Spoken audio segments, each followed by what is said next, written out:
It was on one of the movie channels. Keep in mind, I am a little bit older than you. So I do remember seeing it in the video stores on VHS and seeing it on one of the movie channels growing up. So in like the 90s. So it was out there, but no one was paying attention to it. Okay. Do what now? I like a hiss. listening. Like an air hiss. Yeah. Not sure exactly what that was. I'm letting Dane. I remember it being around, and then sort of like they became famous out of nowhere, and I was like, oh, okay, that's kind of cool, but all right. Same thing with Mortensen. Like he was in I think the third one, and then he became famous with Lord of the Rings. So whatever. I really liked the third one. Like I thought the third one was pretty good. You should have read. Did you ever get to read the comic? Like they put out a comic of the story. The comic was based off of like the original ideas they had. So basically, the comic is exactly the same as the movie, except completely uncensored with like the really intense stuff that they wanted to do. Oh, okay. So, and you feel less sad for the guy with the eye patch, because he's much more of a jerk. Okay. So like he like the Ken Foree character, like in one of like the run-ins that they have, he's just like throwing racial slurs at Ken Foree's character before he gets like chainsawed. Yeah. It's like, geez. Like we knew these were bad people, but I didn't really expect to see that in this story. God damn. I remember Ken Foree. He lived in the third one, I thought. There are like a couple different cuts. So like the original ending is Leatherface chainsaws him in the mud and he's dead. And then there was sort of like a reshoot or something where he comes back and is somehow still alive. There is footage. There's footage of his head being cut in half. And the one I had on VHS so many years ago, he got cut in his scalp, but he lived. And he saves the girl at the end. Yeah, whereas like the alternate version of that is like he gets chainsawed like right through the face, and she like knocks Leatherface out, and like Leatherface like, just kind of like sinks into the muck. And then the end, the last ending that I saw, I have a DVD, was like she's just kind of like wandering the highway alone, and like she sees like the sheriff. She sees like the cops like drive right by her, and like the kid is like in the back seat. And she just like walks off after the cop car, and like the last couple shots are like what's left of Leatherface like dragging the saw, like going after her. So that movie has kind of fuzzy endings, let me put it that way. But the comic I think was written based off of the screenplay.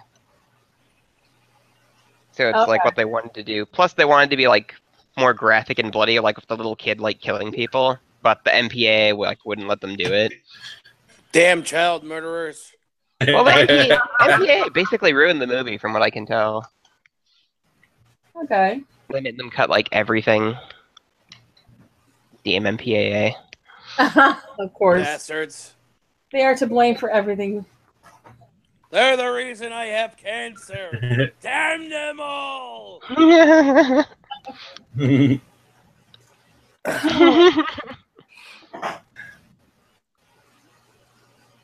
I'll blame me for everything. Oh, we're live.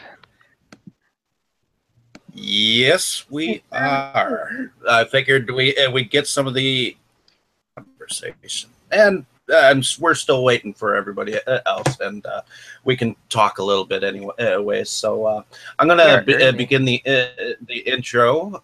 Yeah, we're early, but I'm gonna begin a little bit that everybody can begin. So welcome back, everyone.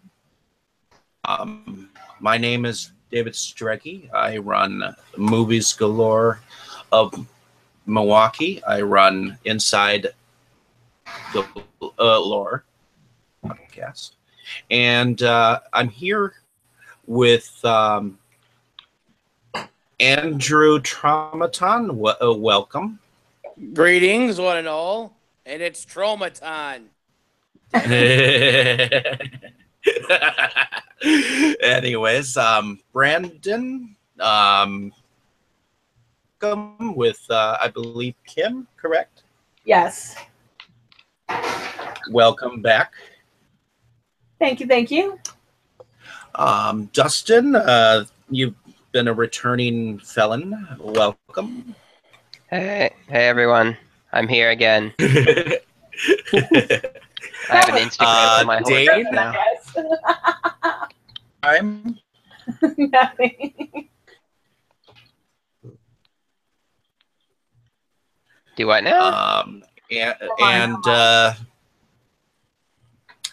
Andrew, number 2. If it makes it easier, just call me Nowak. It's my last name. Okay. So that works. Just Sounds Nowak. good.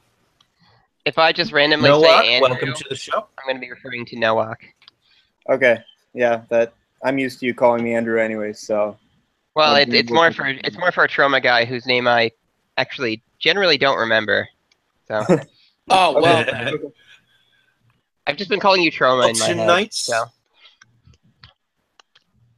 episode is thought this would be a great topic to talk about. Is about movie sequels. Movie sequels began actually probably back before film, probably when printing press was made. You know, when they first produced the first print to reprint.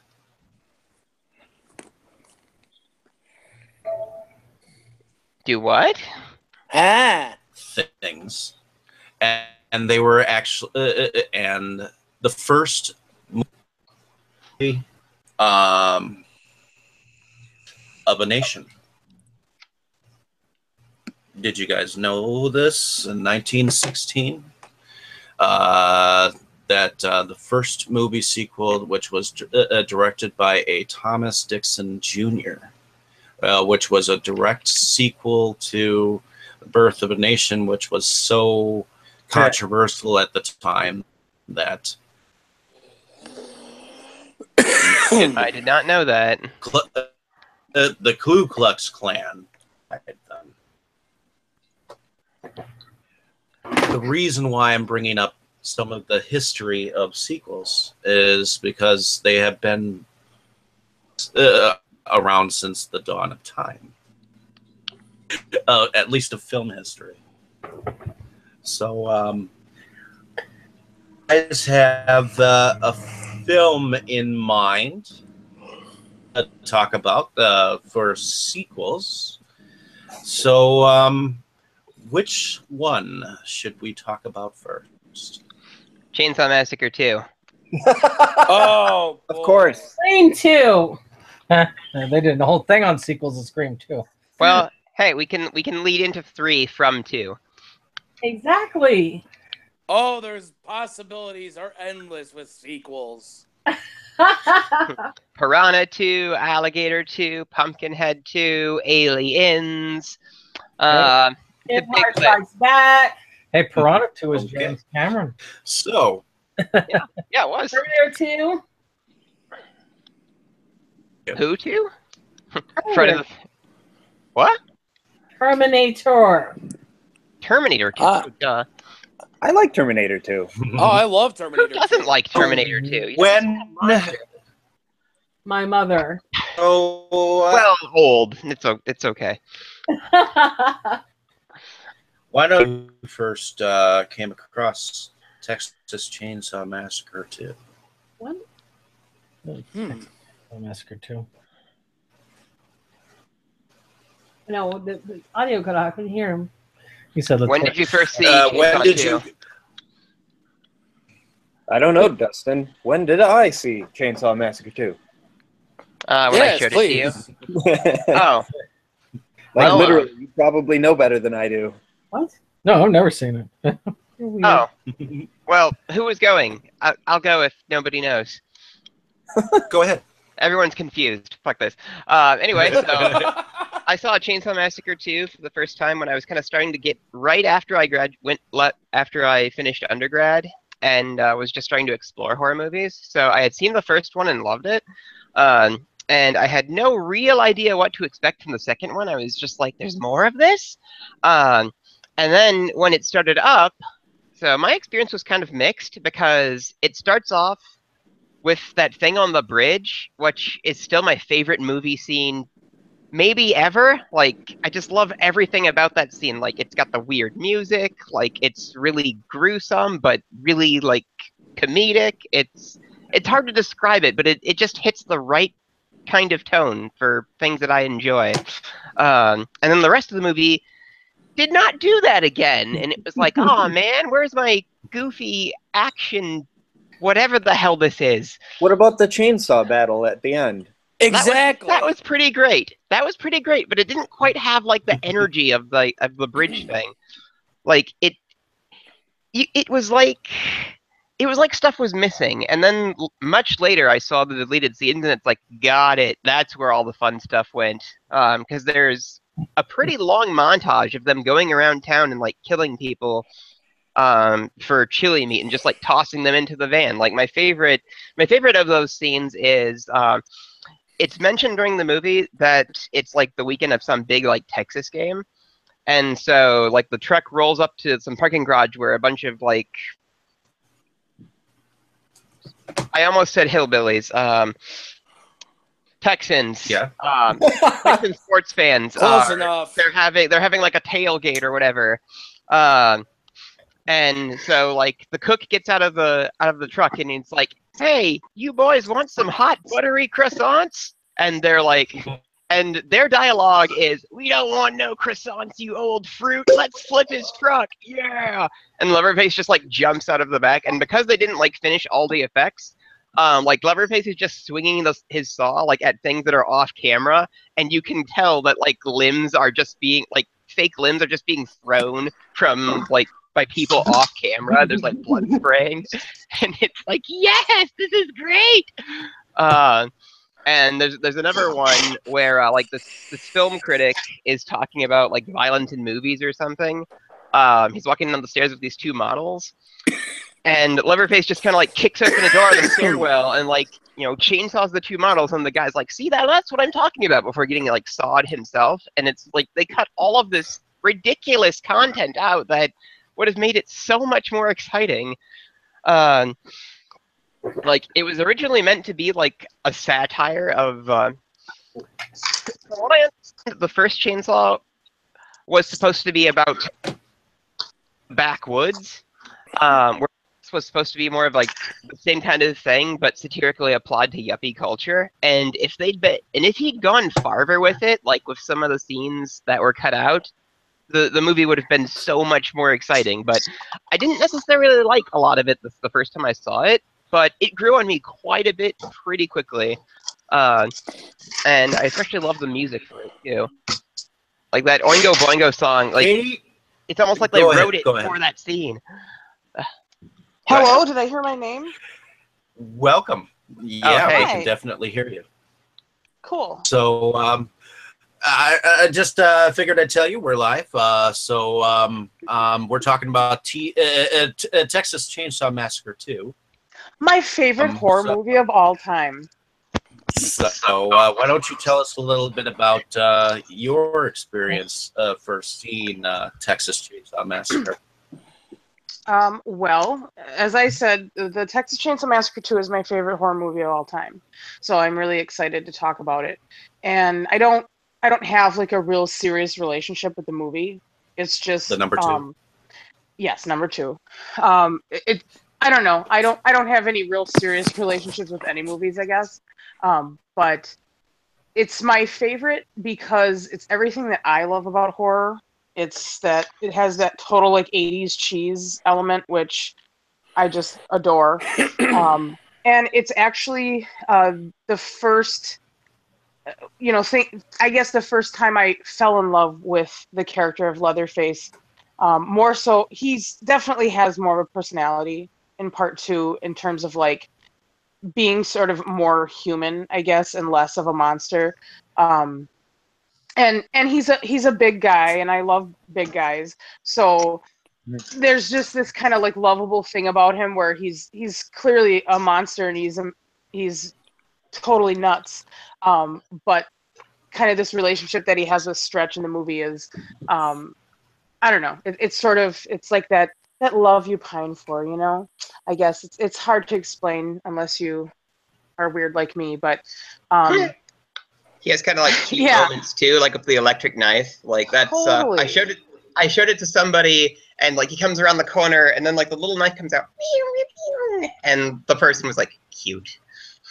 Oh, he's totally cute. Did you guys know that I actually have a tattoo of the TCM2 version of Leatherface? Oh, of course I call him Bubba. I have a tattoo of Bubba on my leg. That's just the just like the Breakfast Club kind of pose, right? I'm guessing. Say again? I don't think is he just doing like the Breakfast Club like pose / outfit from the poster? Well, it's actually my tattoo is like a cartoon version, so it's totally drawn like a cartoon. So, but he does have the. Am I not? Can you not hear me? I can hear you. Hello. Yeah. Mm-hmm. Yeah. All the troubleshooting. We can definitely hear you. Good evening, Okay. Father Small. Well, good evening, all. Starting, we were just starting Texas Chainsaw Massacre 2, and Dustin explained to us. We started it a little early. I apologize. So, but is there anyone that you have not met? Oh, yes. Over on the far on your front is Andrew Nowak. He's a friend of Dustin's. He's also a horror fan. So, this is Father Brian Small. Good evening. How you doing? So, Doing well. and I'm not sure if you met Andrew Traumaton over here on the far left. Again, he screws up my name. For God's sakes. In any case, but this is Andrew. So both of them are Andrews. I'm just going to call one Nowak and one.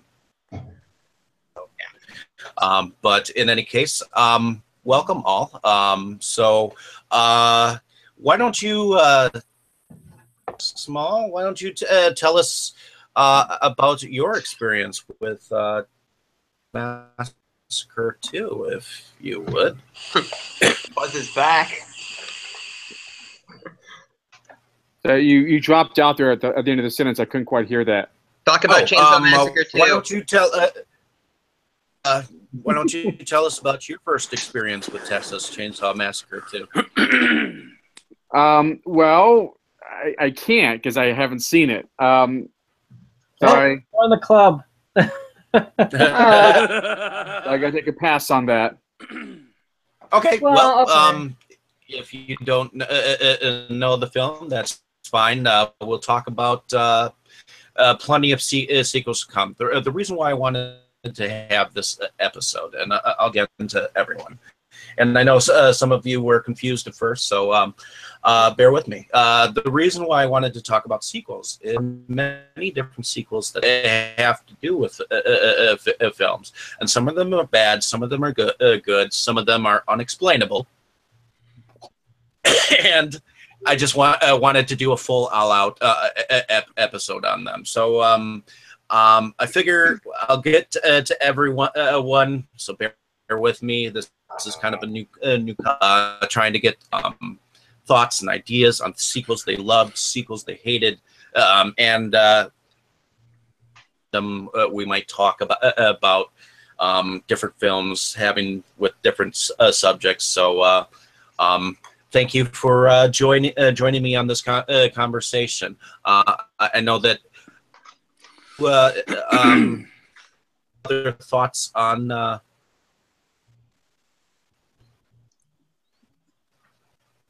On what? This Chainsaw Massacre 2? Oh, Are we going to be done talking about it after this? Oh no, because I'm going to go around and see if okay. if anyone has anything else to say about the there's Dennis Hopper's about the film. insane character, which makes it all so much better. Lord of the Harvest. Is that a health food group? The cook is so good. Like almost everyone is great in that movie. Like I think my favorite character in the family is actually the cook. Like I just love everything he does. Creighton Sawyer. So practical about everything. Dane, why don't you tell me a little bit about your experience with Tekken 2? Well, I have also not seen it. Oh, you have not. How about you just talk to the people who love it and it's their favorite movie of all time? You know, just maybe. Oh, well, you know, that'd be one-sided. Like Katie. What do you know about it? What do I know about it? If the answer is anything but it's awesome, you're wrong. Well, I mean, Exactly. My thoughts exactly. yeah, I mean, what I've heard about it has just been what people have said, you know, that they love it, that it's crazy, that it's kind of a parody of the first one. You know, that's what I've heard, but I obviously can't comment unless I've seen it. Well, the idea was to take the theme of black Andrew. comedy like totally to the extreme, but they didn't go No, as it's far totally as they black should have. comedy. Okay, You don't think so? Andrew. I think so. Novak, why don't you tell me what you thought of Texas Chainsaw Massacre 2? Okay. By the way, it's no walk, as in I no walk, I only canoe, or I no walk, I ride a bike. Just so it's easier to remember. And I thought that it had, as far as the direction and production, I think it had a lot of parallels to Evil Dead 2, at least in its tone, if nothing else. It was still much more dark than Evil Dead 2, but it took something that was pretty, you know, hardcore horror, and seemingly out of nowhere, you've got a lot more levity to it. Which was pretty interesting. It was for those of you who haven't seen it, it's definitely worth a watch. But if you've got some other classics to watch first, I would put it on the back burner. So it was definitely worth a watch, though, for sure. Okay. The other Andrew, I will go to you. What did you think about Texas Chainsaw Massacre 2? You know, all I can honestly remember about this movie was the cover. That's really all I remember. Because when I was a kid, it has a pretty sweet cover. Well, yeah. Because when I was a kid, my family actually owned a video store chain out here where I'm at. Like, we had 2 stores, and I remember I would go there all the time, and I would always be in the horror section all the time. And I remember seeing that cover, and it was like, what? What? Like, I'm looking at it, and I see Breakfast Club, and it's all of a sudden, I'm like, wait. what the? Because I was about, maybe 5 or 6 when I actually saw the actual cover and all that stuff. And I was just like, I'm thinking to myself, like, wow. These are some really weird movies. How can people watch these?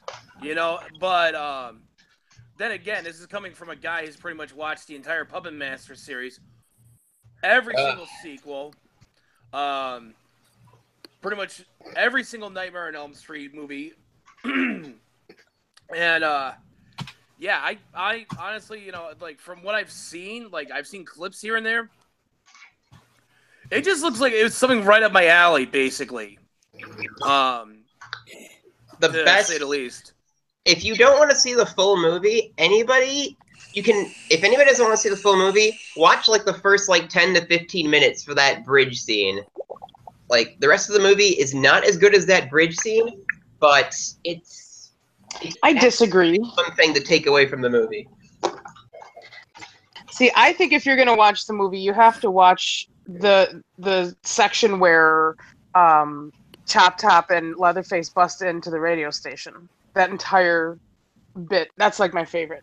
That Okay, that's I do remember that. too. He just like comes out of nowhere. It's like, did I hear that? Blah! He's in the record vault. He's Blah! hiding in the record vault. I guess my favorite part of the Texas Chainsaw Massacre is the ending when you see the main female character chainsaw in the very end, like she really was the girlfriend of. Well, the point is that now she's insane. But in any case, Kevin, welcome. Can you hear? Oh yeah, I can hear you. Pretty good. Have you ever seen Texas Chainsaw Massacre 2? 2? No, I haven't seen 2. Nothing past. Okay. So, I'm gonna ask now the people that they want to discuss next. Oh! I do. I'll pick the person that said I do. Oh, well, then that would be me. Well, go right ahead. Okay, so for me, the movie I want to talk about is Puppet Master 3, Toulon's Revenge. Okay. Now, there is a bit of a weird history with this one. Because, okay, so time-wise, I remember watching it the first time. The timeline did not match up with part 1, which was set in 1938. Okay, now, the third one is set in 1941 in Berlin, Germany. Now, I'm thinking to myself, like, okay, what in the hell were they thinking of setting it in 1941? You know, instead of, like, 1938, you know, like the first movie. Wasn't until years later, a friend of mine actually bought me the first issue of the Puppet Master comic book series. The first issue actually has the correct timeline, where it's essentially the third movie in comic book form, just without 6-shooter and all that stuff. And as I remember it, I'm sitting there reading, and I'm like going, like, wait a minute. Oh my God, this is the third movie, but in print form. So, but the third movie was set in Berlin, Germany during World War II, you know, during the Nazis' reign and all that stuff, where Andre Toulon and his wife Elsa were pretty much just doing what they loved, you know, putting on puppet shows for the kids and building puppets out of dead souls and all that stuff. But you also get like more of a history. You actually learn more of the personalities of each of the puppets. Well, most of the puppets, I should more or less say, not all of them. That wouldn't be out till like years later when they came out with trading cards and all that stuff, and they had all the information about who they were in life. And of course, mind you, when I was first watching this, I actually had my mom's friend actually have to rent it, you know.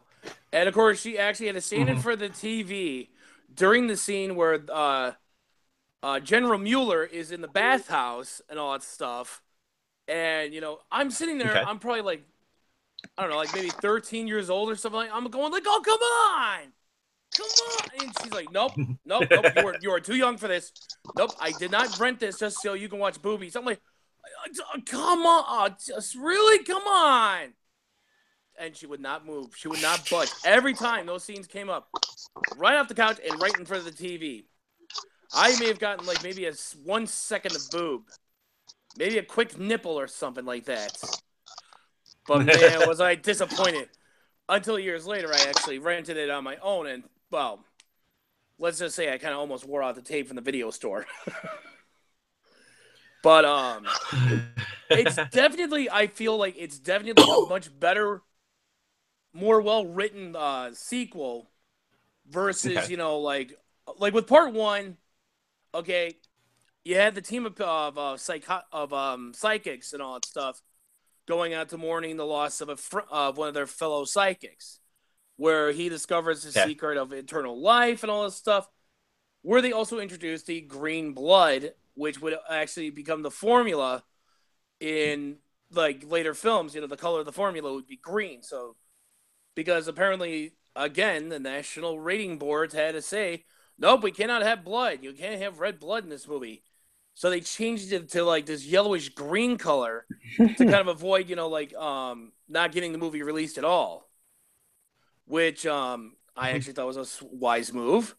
But then you got this part 2 where it was, they had again more of a twisted story on Toulon himself. Trying to basically backstab the puppets. Into saying like, hey, I made this deal with Elsa all these years ago, and blah blah blah. We want to live forever, and of course, what happens when you betray the puppets. Hey, you get the basically. But the third one, I felt they had the right Andre Toulon with Guy Rolfe, who was actually in the Charles Band film Dolls. So he already had experience of working with short people, if you will, or smaller people than himself, as he would say in an interview. And I felt he actually had the perfect charisma of, just being like this warm, gentle man, but yet full of rage towards the Nazis who killed his wife, who then avenges his wife's death by making her a puppet herself, which we get introduced to Leech Woman. And we actually see the whole process of how the puppets are actually created. And, of course, Six Shooter, I mean, for God's sakes. I mean, just that big grin on his face, and he's like... And the only thing you ever hear out of him is just this weird laugh, this...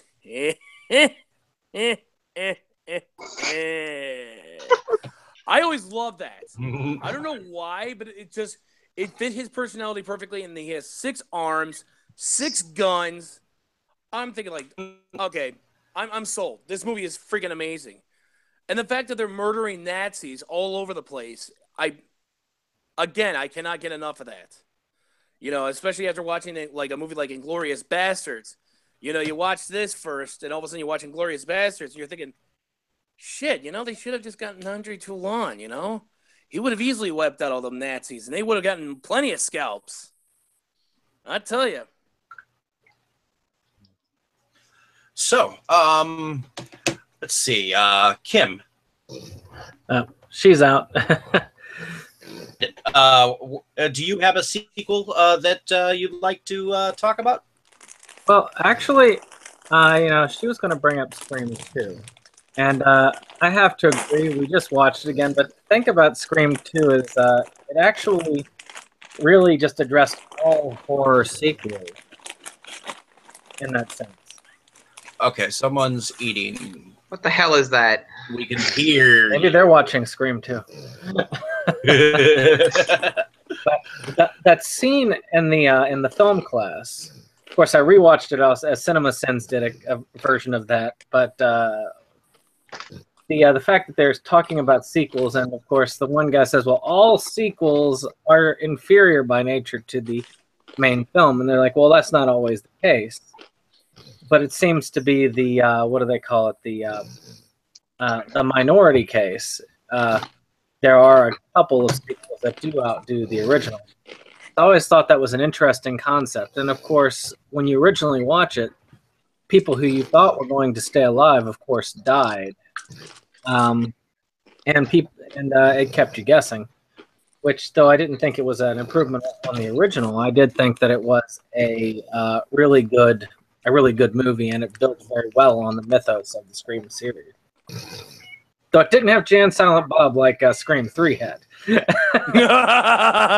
I should probably refresh myself on Scream. I haven't seen that series for a very long time. Well, now there's a new one too, isn't there? Isn't there? It's like a series, right? And that's TV series, yeah. That kind of made me think of Addams Family Values, which used to be my favorite movie, like when I was like little. Just how it like what you mentioned with how sequels can sometimes surpass the originals. Like Addams Family Values like wrecks the first movie in like every way. Like I can't even really remember the plot of the first movie. There wasn't really one. What? There wasn't one. Uncle Fester was missing for years, and then he shows up, but he's been brainwashed. That was the plot of the first one. Yeah, it was stupid. Well, the second one was amazing, and I loved it. The second one was agree. solid. Oh, absolutely. Oh yeah, They did a good job. I with it. agree. I mean, the people who acted in those parts, they did an excellent. Despite some of the corny plot, even in the first one, the actors in those, they did excellent jobs. Fucking nailed it all. Especially in the second one, she's got them like all in the chairs, and she's just like, "I don't enjoy hurting anyone," and she's just like ranting about her life, and they're completely on her side the whole time. But what about your needs? What about Debbie's needs? Well, do you think if Raul Julia hadn't passed away unexpectedly, that there would have been more of a franchise there? Probably. I mean, they somehow got away with like making more of them, but they just weren't as good. Like they even had like a TV series for a while, and that was fine. But I think there was a third. I think there was a third film in the Addams Family, thing that didn't really do as well. There were 4. Yeah. No, there's Addams Family Reunion, which actually had Tim Curry playing as Addams, which I thought, oh no.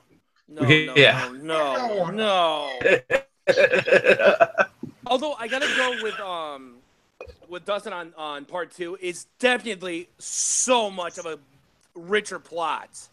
You know, because I mean, even though you have like multiple plots in there, and I believe that a lot of people were actually looking forward to Addams Family Values at the time. So I think that a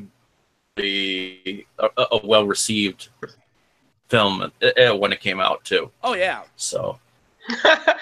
Or when the baby like becomes like normal, by all of his those rosy cheeks, he could become anything. A lawyer. No. Doctor. Stop. President. Not in this house. How times have changed. Oh, I know, right? So, Kevin, why don't you? Do you have any sequels that you'd like to talk about? I do want to just ask you one question now. Are you talking about for horror or just period? In general, because this is a random sequel, so I figured we'd talk about. We could talk about anything. We don't have to just specifically talk about horror. There are many different sequels out there, and some of them are just as bad or as good as the other. I could turn this whole thing into a fight right now.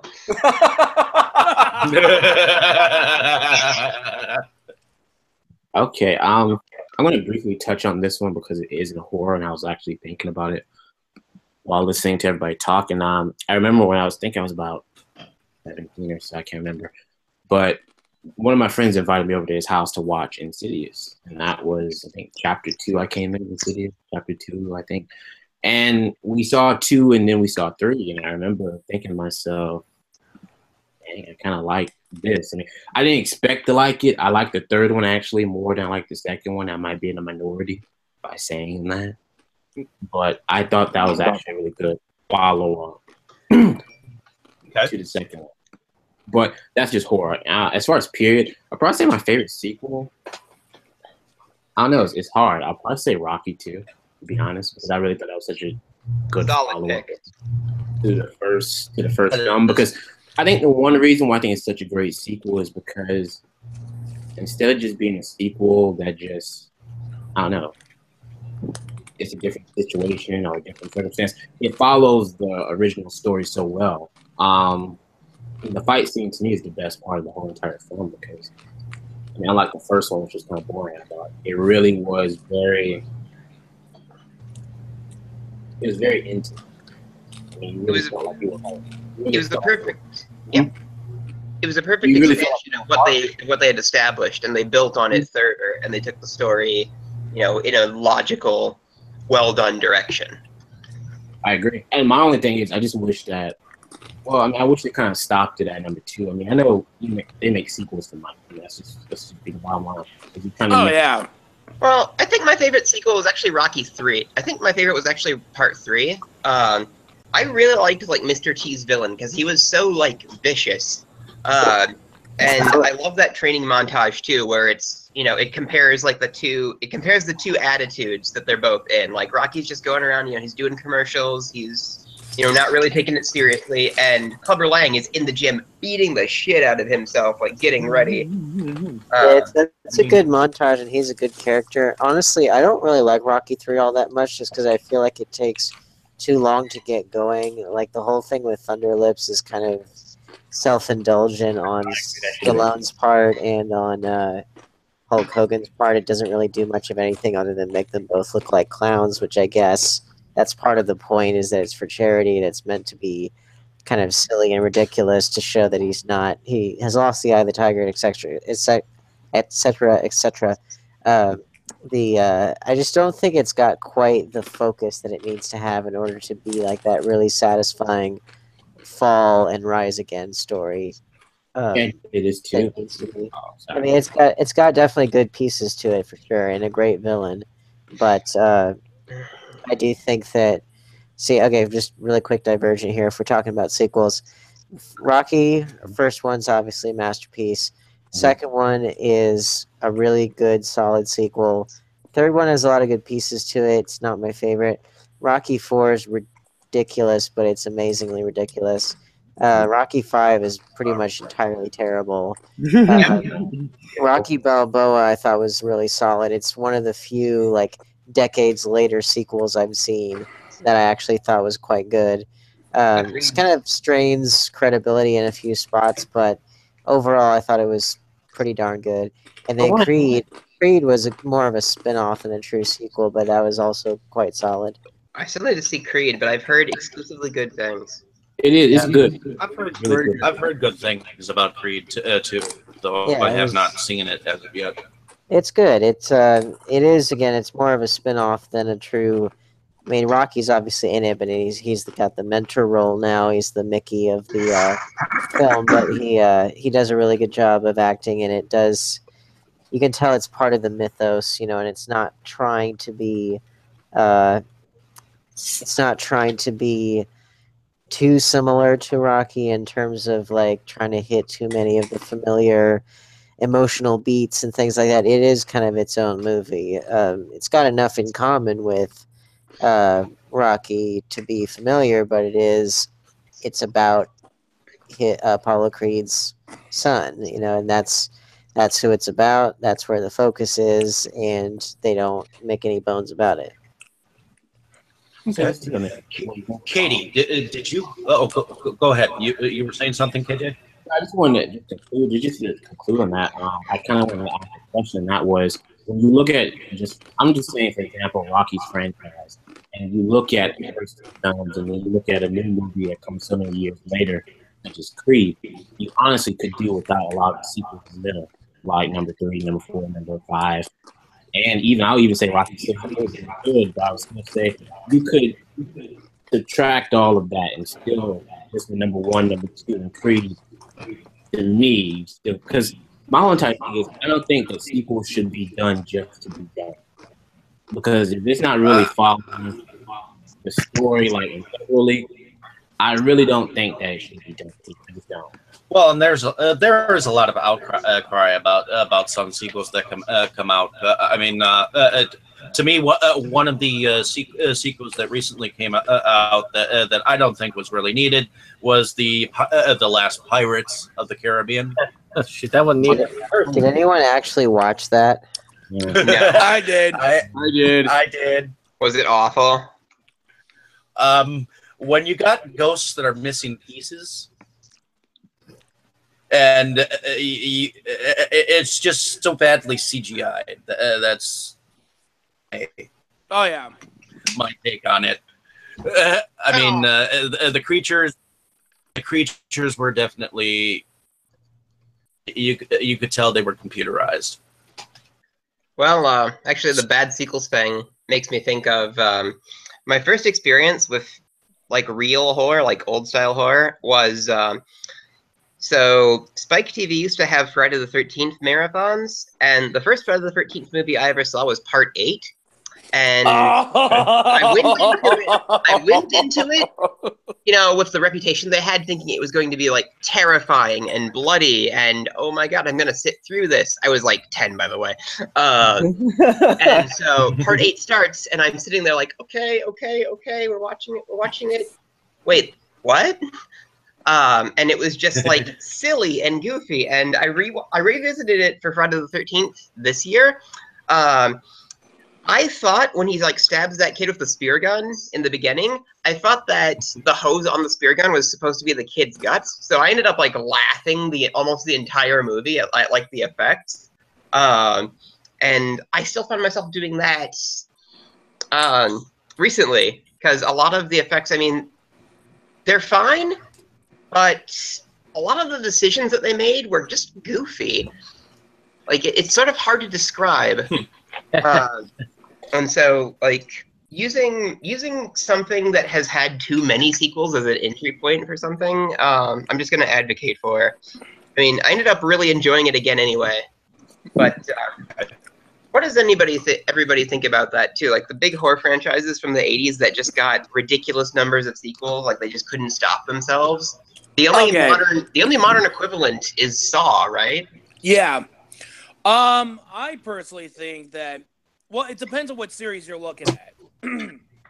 Like, for instance, like Friday the 13th, yes, it definitely gets absolutely ridiculous, you know, especially around Part 8, which, by the way, in my rating scales, I gave it 1 boombox kick out of a karate head chop, basically, for my review on that one. I love it because it's like, it's beyond goofy, beyond all belief, but when you get up to, like, you know, Jason Goes to Hell, okay, that's when you're thinking, like, okay, really? Okay, like, he literally turns into this, like, sort of weird, turdish, dildo-looking thing that basically goes into people and takes over their bodies. Like, what the hell is that? Oh, and then, of course, Part 10, he goes to fucking space. I mean, seriously? I actually think that's... Well, Critters and Leprechaun did it, so he had to. Yeah.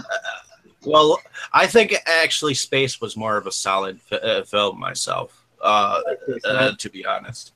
For some reason, there's just something...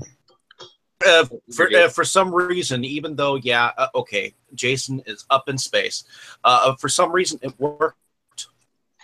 I mean, they not only put Leprechaun up in space, which was a total,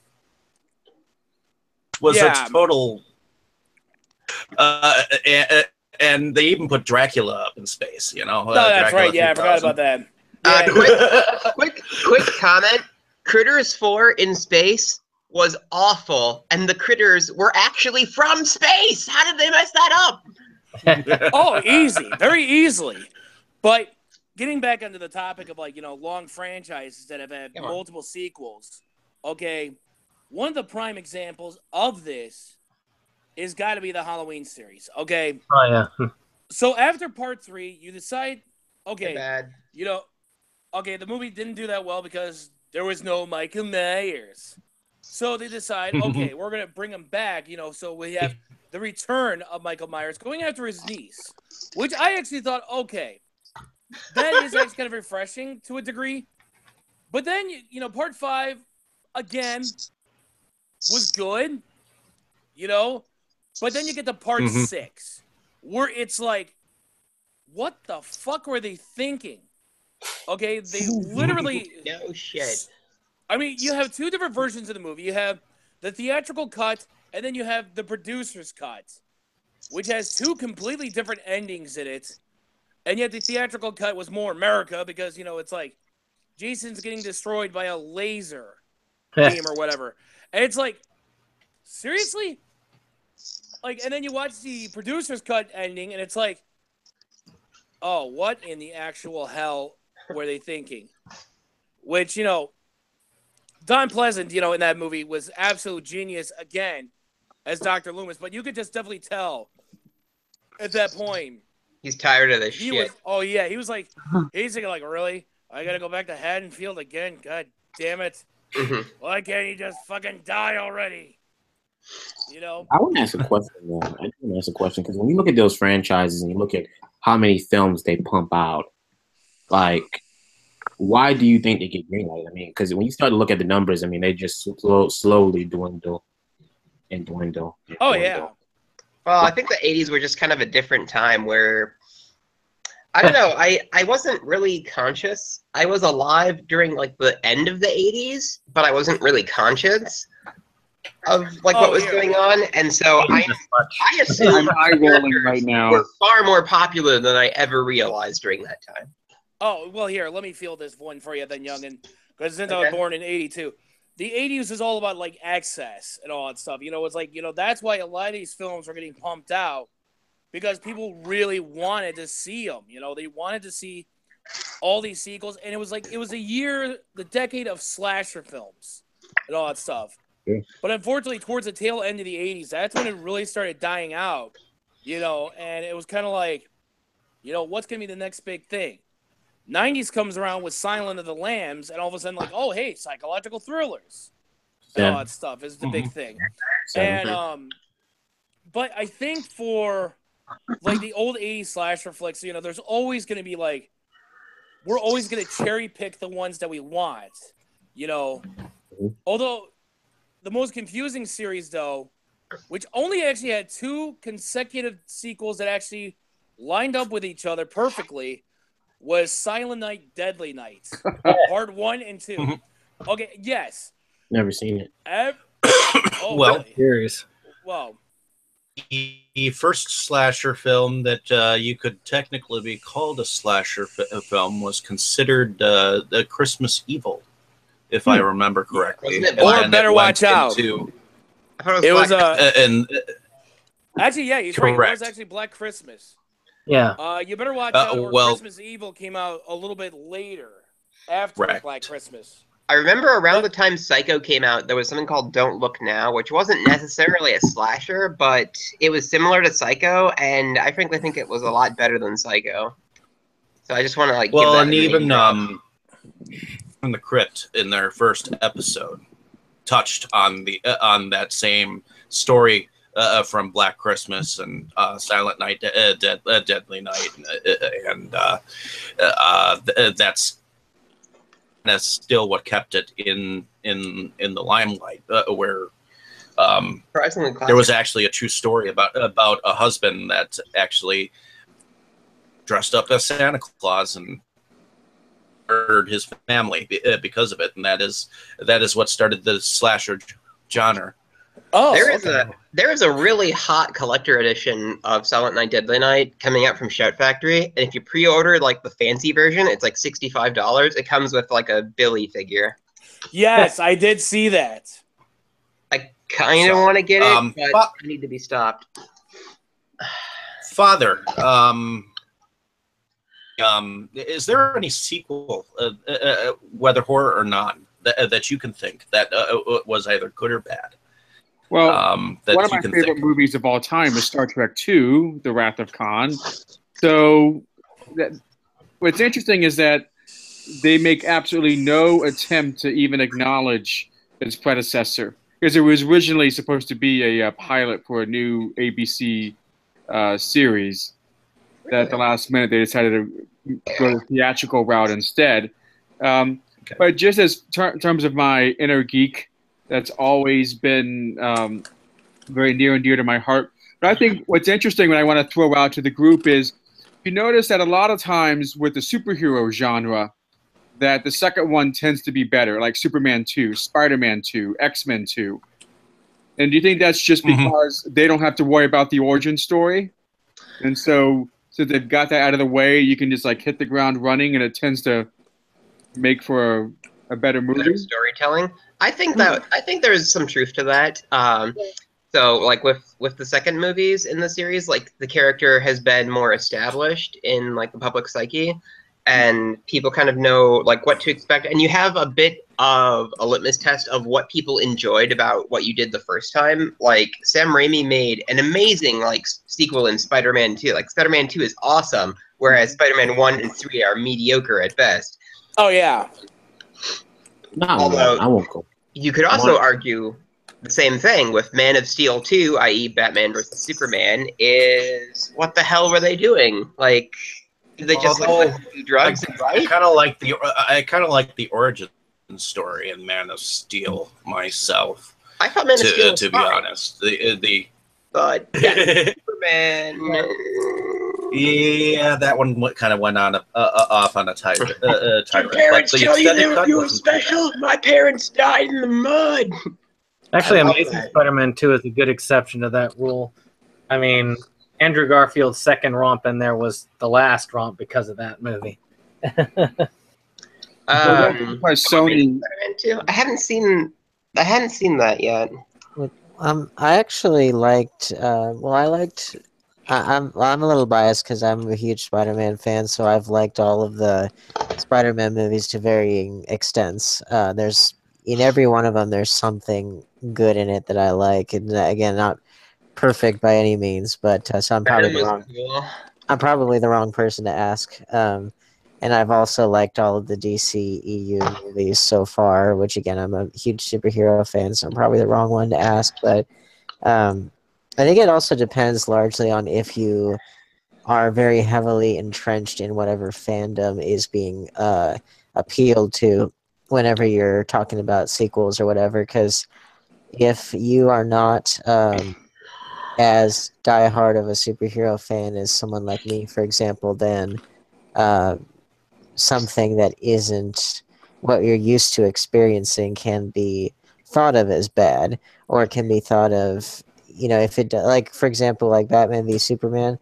I think a lot of people didn't like it because I think a lot of people honestly are not used to graphic novel structure in terms of storytelling, and that movie really moved like the way that a graphic novel is structured. It didn't move like a traditional screenplay.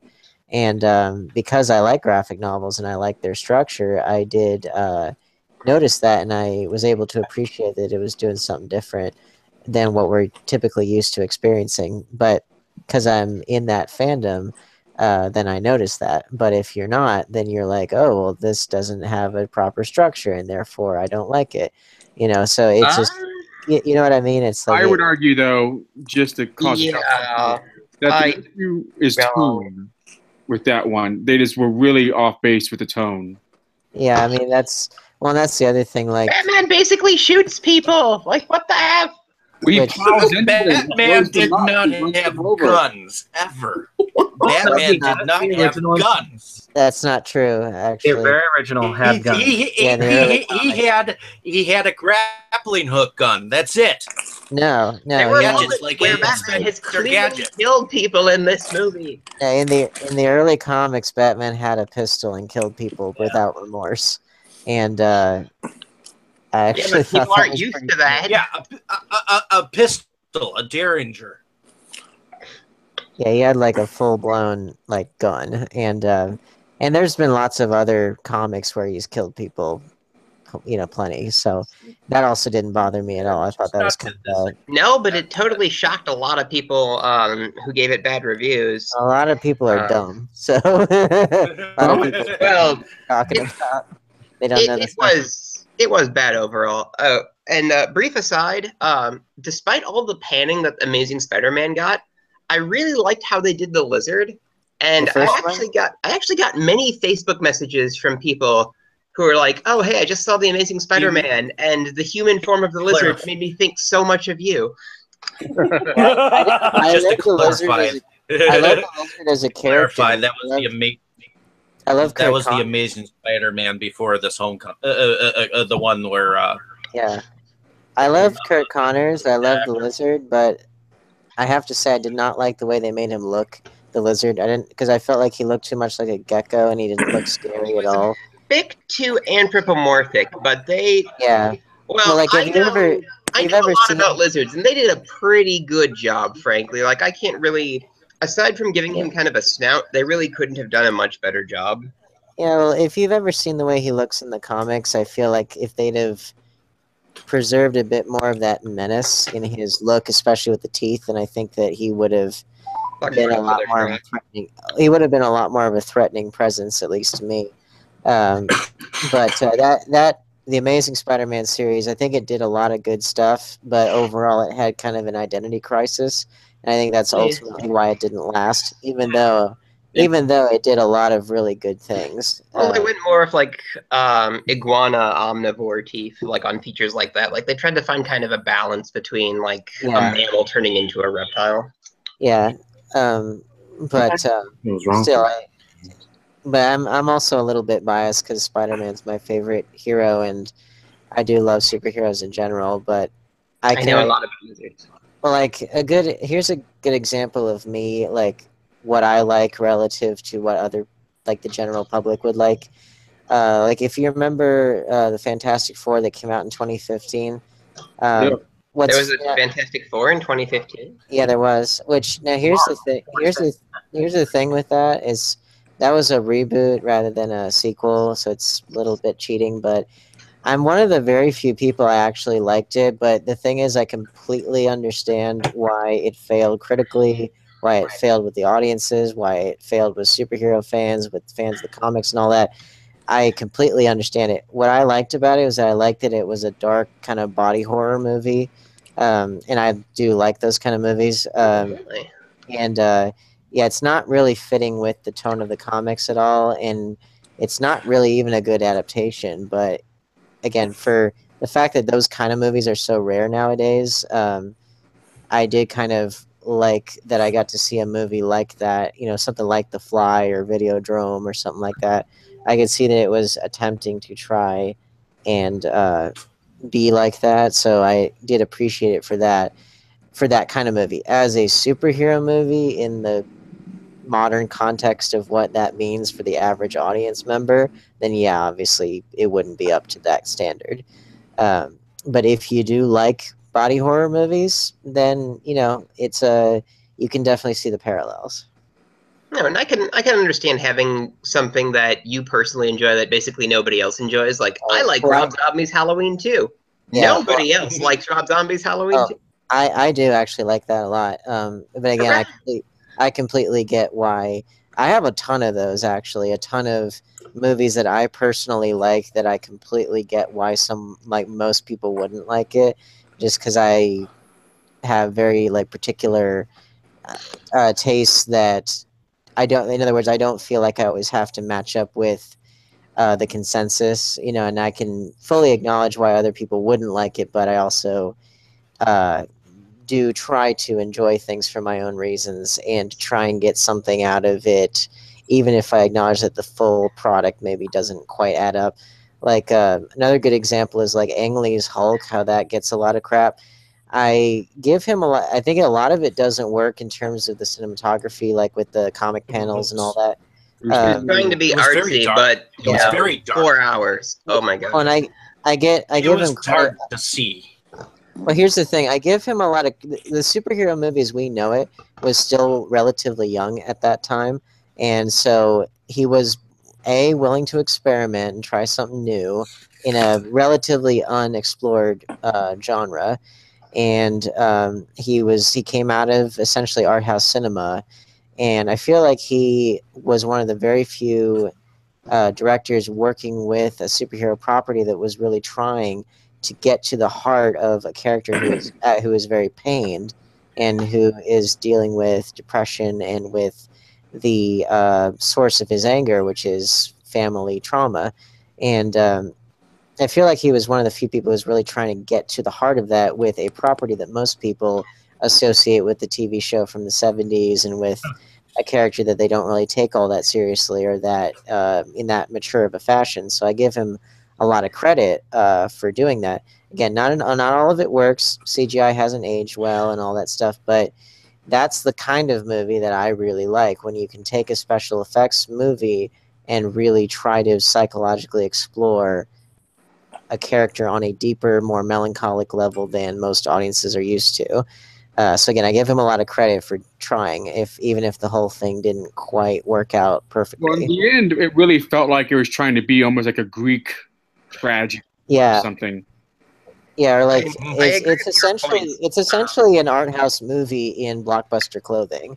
But I can appreciate that because I like Guillermo del Toro does that well, where he uses special effects and great makeup and all that to tell a really human story, about real things within a fantastical lens, and he does that amazingly.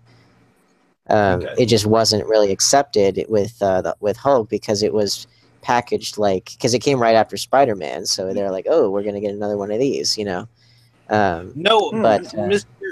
Nolan came out. Nowak, Yes. did you have any sequels that you wanted to talk about? Yeah, there's two in particular. The first one I'm not gonna probably touch on too much, unless you guys have some stuff to say. But the first one is the Saw series.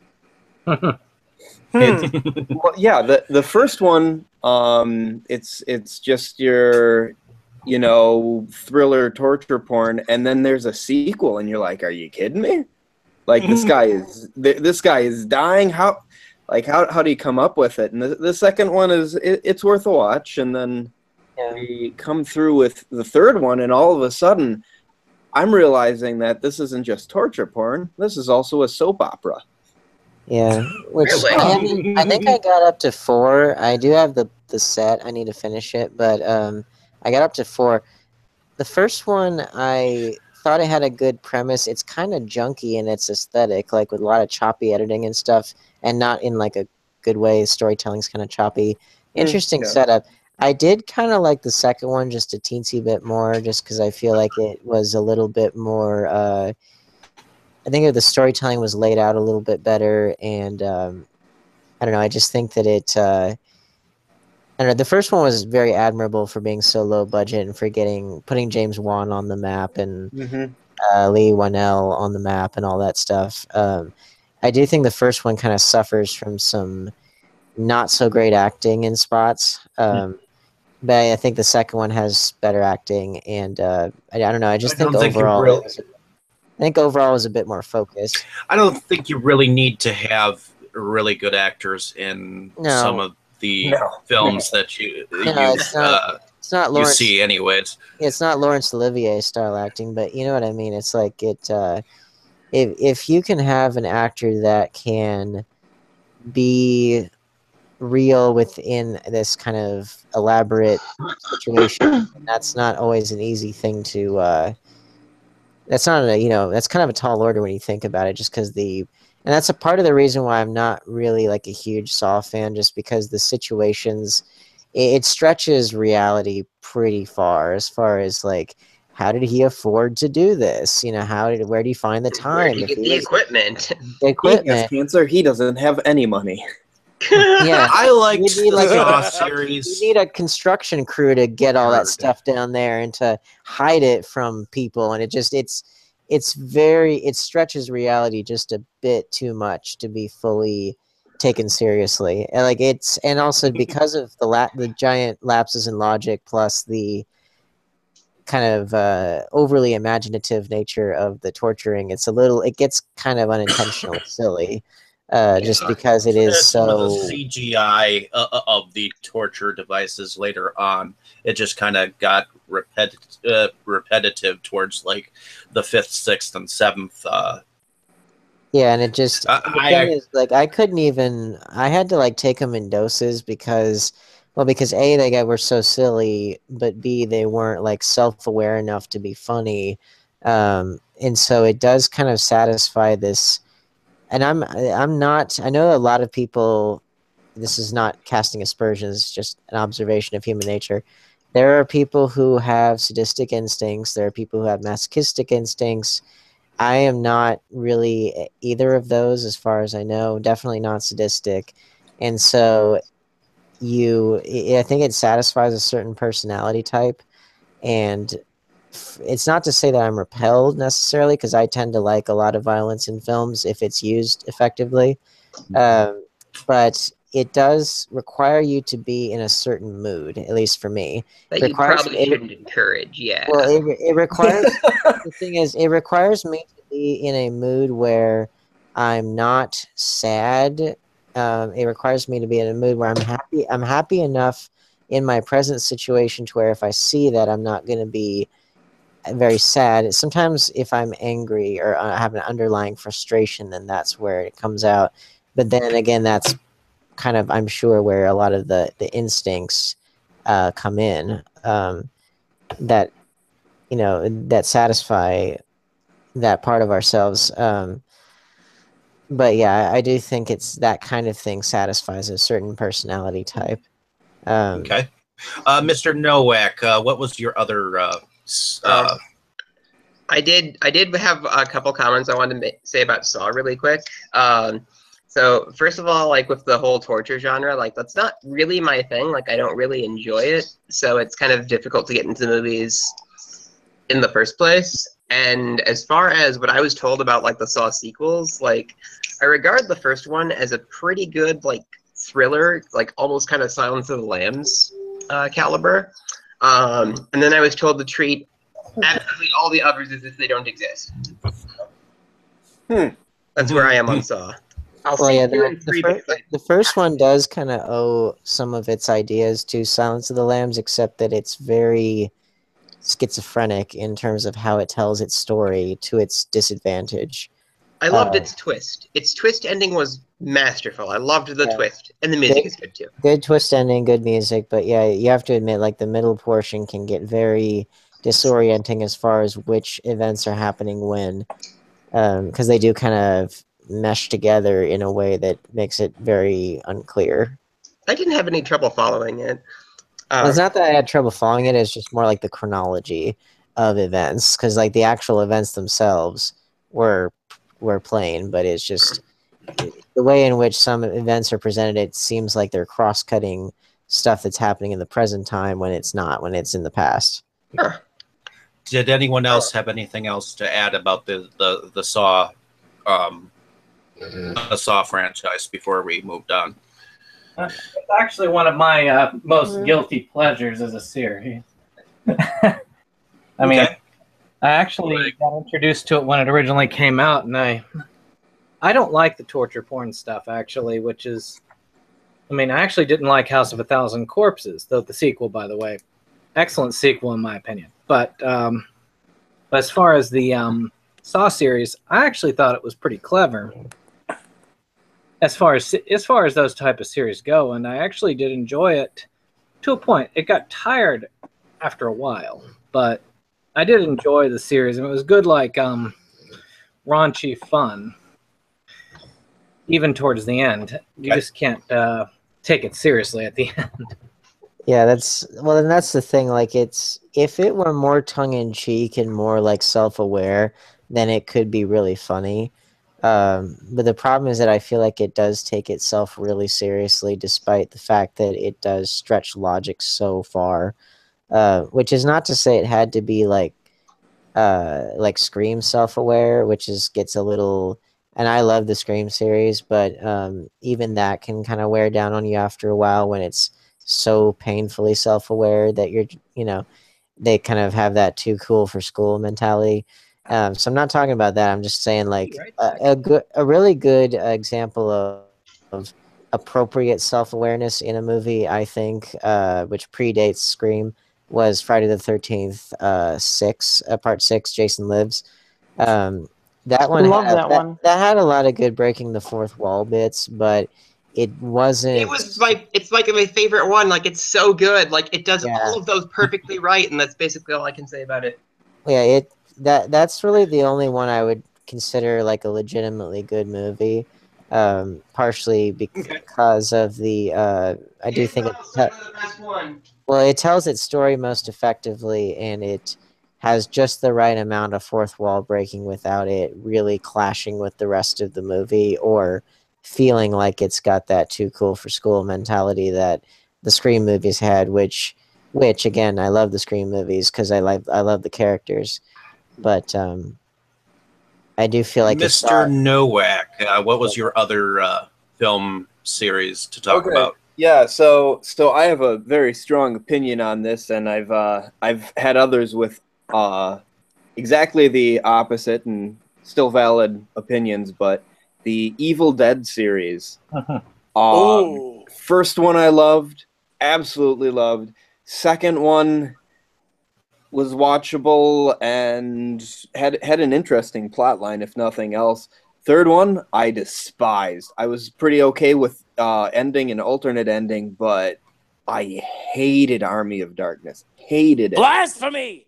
Wait, See, there we go. was it too Absolute comical? blasphemy! And here I'm Thou supposed shalt to not sit in. speak of Bruce Campbell in such a way! How dare you! Klaatu, brother. Exactly! Oh, there's one thing that I cannot stand is people that say they despise Army of Darkness. See, there you go. Now wait! I have a valid reason for this. Okay. I have an absolutely valid reason for this. First and foremost, Army of Darkness should never be taken as a serious piece to begin with. Good. I actually absolutely look at it as a great example of splatstick, okay, which was perfected in Evil Dead 2. Which, even though technically, some would actually say that Evil Dead 2 is basically Evil Dead 1, but with just Ash. Okay? And I can actually see where they're coming from with this one. Because, I mean, technically, they're in the same cabin. It's the exact same setup. But somehow, Ash just goes back out there. Like an idiot. You know, they don't really give it like a full-on setup of why he's going back out there. He just happens to be just going back out to the cabin. You know, like as if nothing happened. Whereas with Isn't Army it of almost Darkness... a hard redo? Huh? Isn't it almost like a hard redo? Like the way they set that up? Yeah, it was almost like a reboot almost. Like it was Yeah. just rebooting the first movie. But the way I look at Army of Darkness, though, it was actually more or less a sort of a continuation of the mythology of the Necronomicon Ex Mortis. Not really so much as to be like a direct sequel, like an Evil Dead 3 and all that stuff, but more or less continuing on with the legend of like what the Book of the Dead could actually do. Even though, yes, it is absolutely ridiculous. It is absolutely like just so stupid in some parts. But yet, the special effects in that movie were fucking fantastic.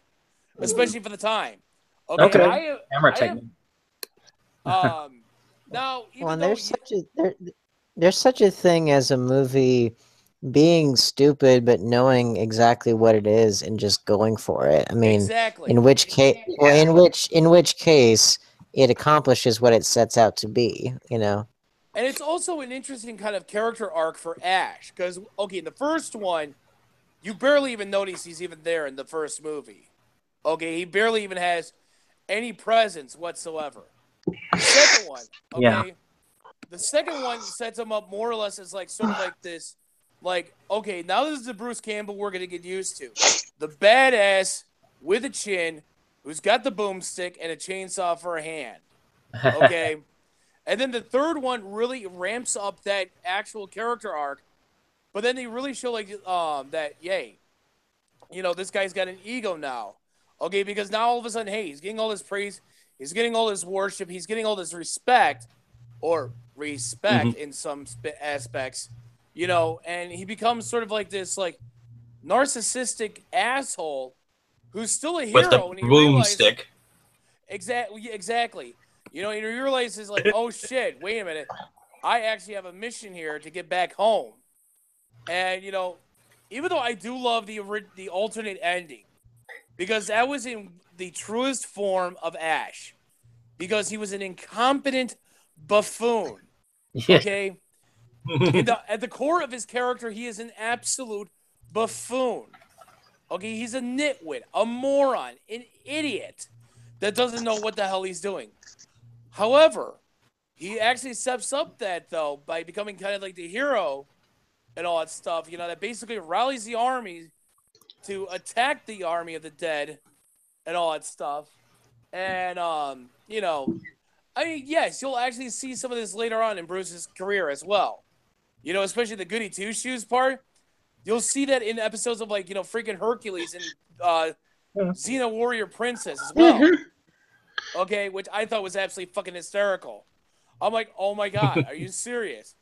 But then of course, this leads on up to Ash versus Evil Dead, the TV series. Okay, the greatest show on the face of the earth. Which, holy shit, I absolutely love this series. I feel that, you know, Bruce Campbell was absolutely brilliant. Again, taking the mythology from Army of Darkness, you know, being the buffoon that doesn't realize, oh shit, I'm an idiot. I just royally screwed up. But then all of a sudden, you know, you get through the first season, you know, he gets everything he wants. Second season comes around, boom, all hell breaks loose. And he's like, son of a bitch, that means I gotta get the boomstick out again. You know, we gotta go back and fight more Deadites. And then, you know, you see the second season end, you know, where it's like, you're wondering to yourself, are they really gonna end it on a note like this, or are they gonna go for a third season? Then I realized, holy shit, they got a third season coming out. Not in October, though. But it's mostly because of The Walking Dead and Game of Thrones. I thought it was Stranger Things. That too. Though there were three things in its way that would have dominated, you know, ratings, and would have just completely cleaned out, you know, Ash versus Evil Dead. You know, so that's why they pushed it for, I think, February now, if I'm not mistaken. That's what I heard, yeah. And you know, I recently saw a Q&A where they're like, you know, they could travel him back in time. Bruce Campbell actually said he would love to see Ash in like the 1940s, which I thought, oh my god, fuck yes. Chainsaw in hand with a double-breasted suit on and everything, you know, with the one-liners. I'm like, oh fuck.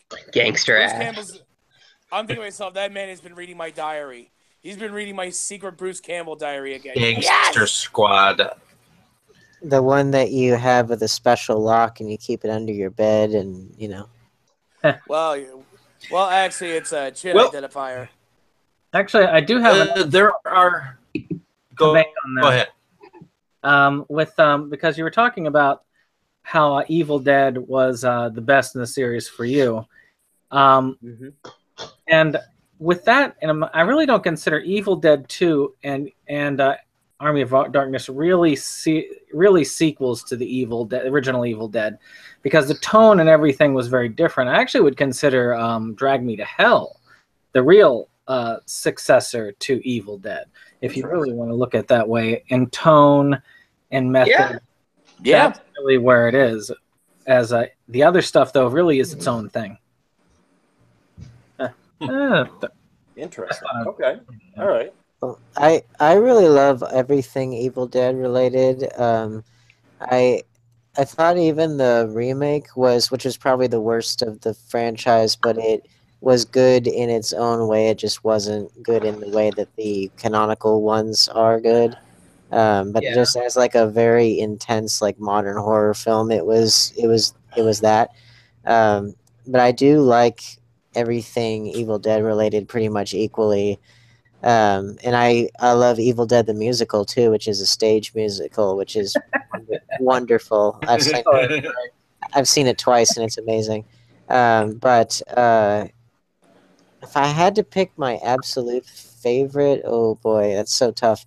I think Army of Darkness is probably the most fun, just because it's so goofy. But if I had to pick my absolute favorite, I'd probably go with the original, just because it was made for such a low budget, and it was probably the most groundbreaking and most impressive relative to the budget, and the fact that everybody there was not known. It was, I don't know, I just think it's a more impressive piece, because I think it took more chances, because the other ones had, you know, bigger budgets, not anything ginormous, but still, it just, the fact that they had pretty much nothing but just their pure grit and creativity for the first one, and yet it turned out so well, despite all the pain. Like the lead actress had like the the special contact lenses for the demon eyes, and they were like making her eyes hurt so bad, and she was just like, just get it over with, you know. And but I mean, it's that kind of raw passion, that inspiration, and that just kind of pushing through in spite of everything that really does show on the screen, and it's just really intense, and that's great. I have to And disagree now, with that, counterpoint. unfortunately. I have kind of a unique experience. So I actually saw the Evil Dead movies in the reverse order. I saw Army of Darkness first, and I was like, "Oh wow, this is awesome!" And then I saw Evil Dead 2, expecting it to be more like Army of Darkness, and I was like, "Okay, this was cool. This was pretty cool, I suppose." And then I saw the first one, and it was like, "What the hell? I'm bored." So, pretty weird progression there. Personally, for me, I'm always going to be a fan of the porno parody of Evil Head. Oh God! Yes, there is a porno version of Bang. Evil Dead called Evil Head, and the professor in that movie was actually played by none other than Lloyd Kaufman of Trauma, which is fucking hysterical. I'm sitting there, I am laughing my ass off watching this, and it's like, oh my God. They actually made a porno out of Evil Dead. Are you serious? Well, you know, after Edward Penis Hands, what can you really expect? Well, Look there up is. Dick and Morty. That's No. This ain't Ghostbusters Triple X. Oh, there's so many horrible ones. Lloyd Kaufman has a cameo in my next short film, and he was absolutely hysterical to work with on set, and he was just really glad to be there, and we had nothing but positive experiences with him. Oh yeah, he's just a wonderful There's also person, from what I can tell. There's also a really interesting documentary that is that has been going around by director Ryan Mead. That it's called Invaluable. It's specifically about the behind the scenes of series, and it has some explicit interviews that were definitely unique and whatnot. And I guess a while ago, Ryan Mead was actually selling like 50 of them for what, 30 whatnot, and it's actually quite, you know, experience seeing some of these people interviewed and how many people he was able to interview to do this documentary. So I just wanted to mention that.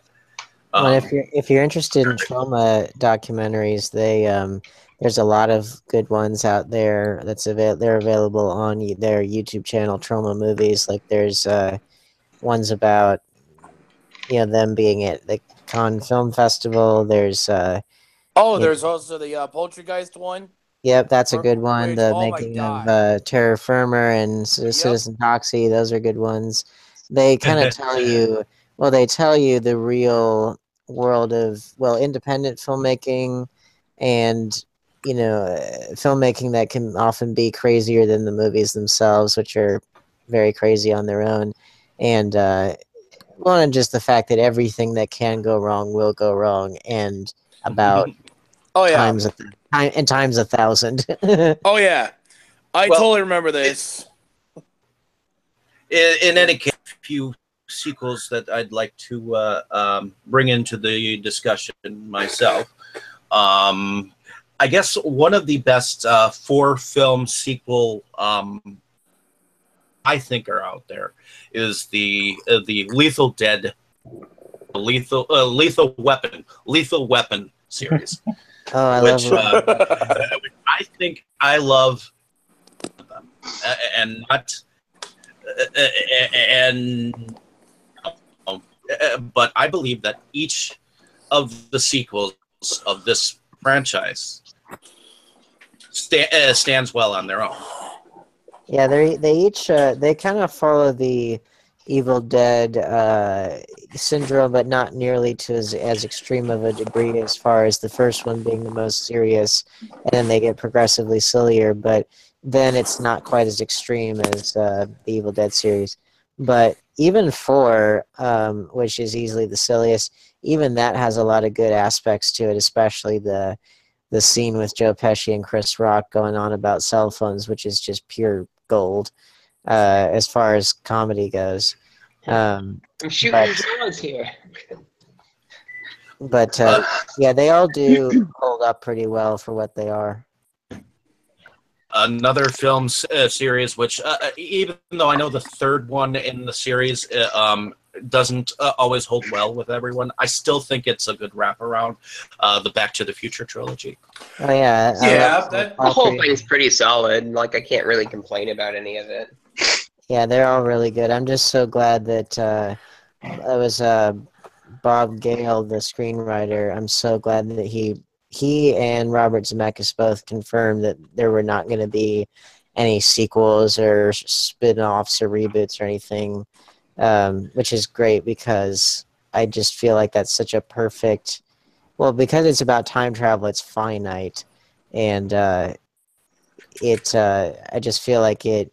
Or rather, it captures several finite periods of time, even their vision of 2015, which wasn't as far off from the real thing as one may think. Another film series. Go ahead. Yeah, but I was just glad that they both confirmed that there weren't going to be any spin-offs or reboots or anything stupid. They're just going to leave that series as it is, and I'm just really happy about that. That they had the integrity to put their foot down. The cartoon had some fun moments. Another film series that I think wasn't too bad, although the third one kind of went off on a tangent a bit, was the Dragonheart series. Got it. The what? Dragonheart series. The Dragonheart series. I give them kind of most of them. Special. I give them kind of a special pass because they're... I'm a sucker for sentimental things sometimes, and I'm okay with the Dragonheart movies. That's why your favorite movie of all time is the Care Bears movie. They had a movie? Yeah, well, they've had a couple. They've had quite a few movies, actually. Oh yeah. Yeah. Well, hey, I was a brave little toaster kid. Okay, so fuck Well, that's not quite the same thing, now, is it? It's a vastly superior thing, right? So the Brave Little Toaster series. That's like what did you like about it? Apparently, one of them is the Brave Little Toaster Goes to Mars, and I'm saying that as somebody who's never seen any of them. So there was kind of a cool moment in that they did somehow get to Mars. It doesn't really matter. It had a little bit of a message because two of the characters in that one were like hearing aids. Like one was for the left ear, one was for the right ear. And there were appliances on Mars, and they wanted to like blow up Earth or whatever. And the appliance on Mars. Okay, I know it sounds stupid, but just bear with me. And the appliance on about Mars. A toaster. I mean, what? The whole premise is about a talking toaster. We'll give it a pass. Oh, good point. Good point. And well, anyway, the villain of the movie is the other part of the set of hearing aids, and like the good hearing aid like talks him down, and it's not really covered a whole lot, but it's mentioned. It's like, like one person, needed somebody who they somewhat imply that it was like Hitler or something, like who had the bad hearing aid. And it's like, when all you hear people talk about is, like like bombs and hurting people, a lot of that stuff kind of rubs off on you. Father, was there anything that you had as a sequel that was your worst? Isn't that in 10 years? Well, I guess, I can't believe we've gone almost an hour and no one's mentioned the Fast and the Furious. I've never seen any of those and refused to I haven't seen any of those either. Well, I think the reason why, this is an odd theory, but bear with me. The reason why they have the appeal that they do with the demographic that they do is that they're Transformers movies, but the cars don't transform. Yeah, basically. Let that marinate a second. Actually, speaking of which, actually, Anybody familiar with Red Letter Media and with Plinkett Reviews specifically? They're So- from like here, aren't they? I saw his review of Ghostbusters. I thought he was a little generous. Probably, but probably from there. But anyway, so in the review of Indiana Jones and the Kingdom of the Crystal Skull, the actual Plinkett review, he brought up the fact that, humorously, of course, brought up the fact that movies like the Indiana Jones films and Fast and the Furious, they both work in terms of sort of wish fulfillment fantasies specifically for men, but I think in Fast and the Furious, I think they've diversified a bit more. But the idea being that, the audience member wants to be this person who is driving a fast car and being awesome and that sort of thing. So I do think that they kind of occupy that particular space of self-insertion kind of entertainment, which is good, I suppose, if you are that kind of person. I have very rarely found many movie characters that I could personally relate to because I'm a very specific kind of person that most movies don't get made about. Beetlejuice. But, you get what I'm saying, though. I think that that's part of the appeal. Okay. Katie, did you have any other sequels that you might? Well, interesting you should ask. 3 of my favorite top 5 horror movies are sequels. As I mentioned before, the Texas Chainsaw Massacre 2 is my favorite of all time. Also, Dawn of the Dead, which is my favorite zombie film, also favorite George Romero film, and that's also a sequel. And then the ever popular Halloween 3 Season of the Witch, which is my favorite in the Halloween series. And that's, a pretty unpopular opinion because, of course, there's no Michael Myers in that one. But that's why I like it, actually. There is before the commercial. Well, yeah. But I'm saying there's no Michael Myers as the main character. But we have Tom Adkins, which I think is a fair trade.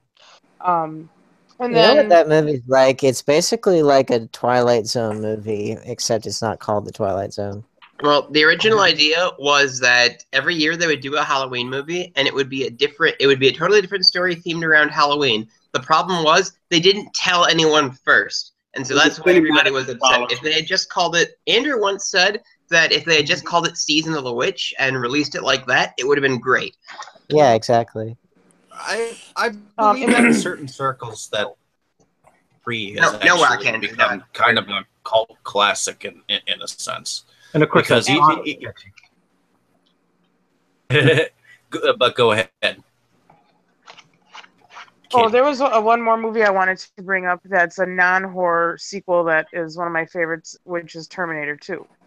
Oh, I was surprised nobody mentioned that already. So, that's probably one of my favorite movies in general. But the fact that it's a sequel, and I think it's superior to the original. And I don't know, I can't remember like Terminator 3 or any of that. I was about to say they don't matter. It's basically 1 and 2 for me. Those are Terminator: The Sarah Connor Chronicles was actually pretty good.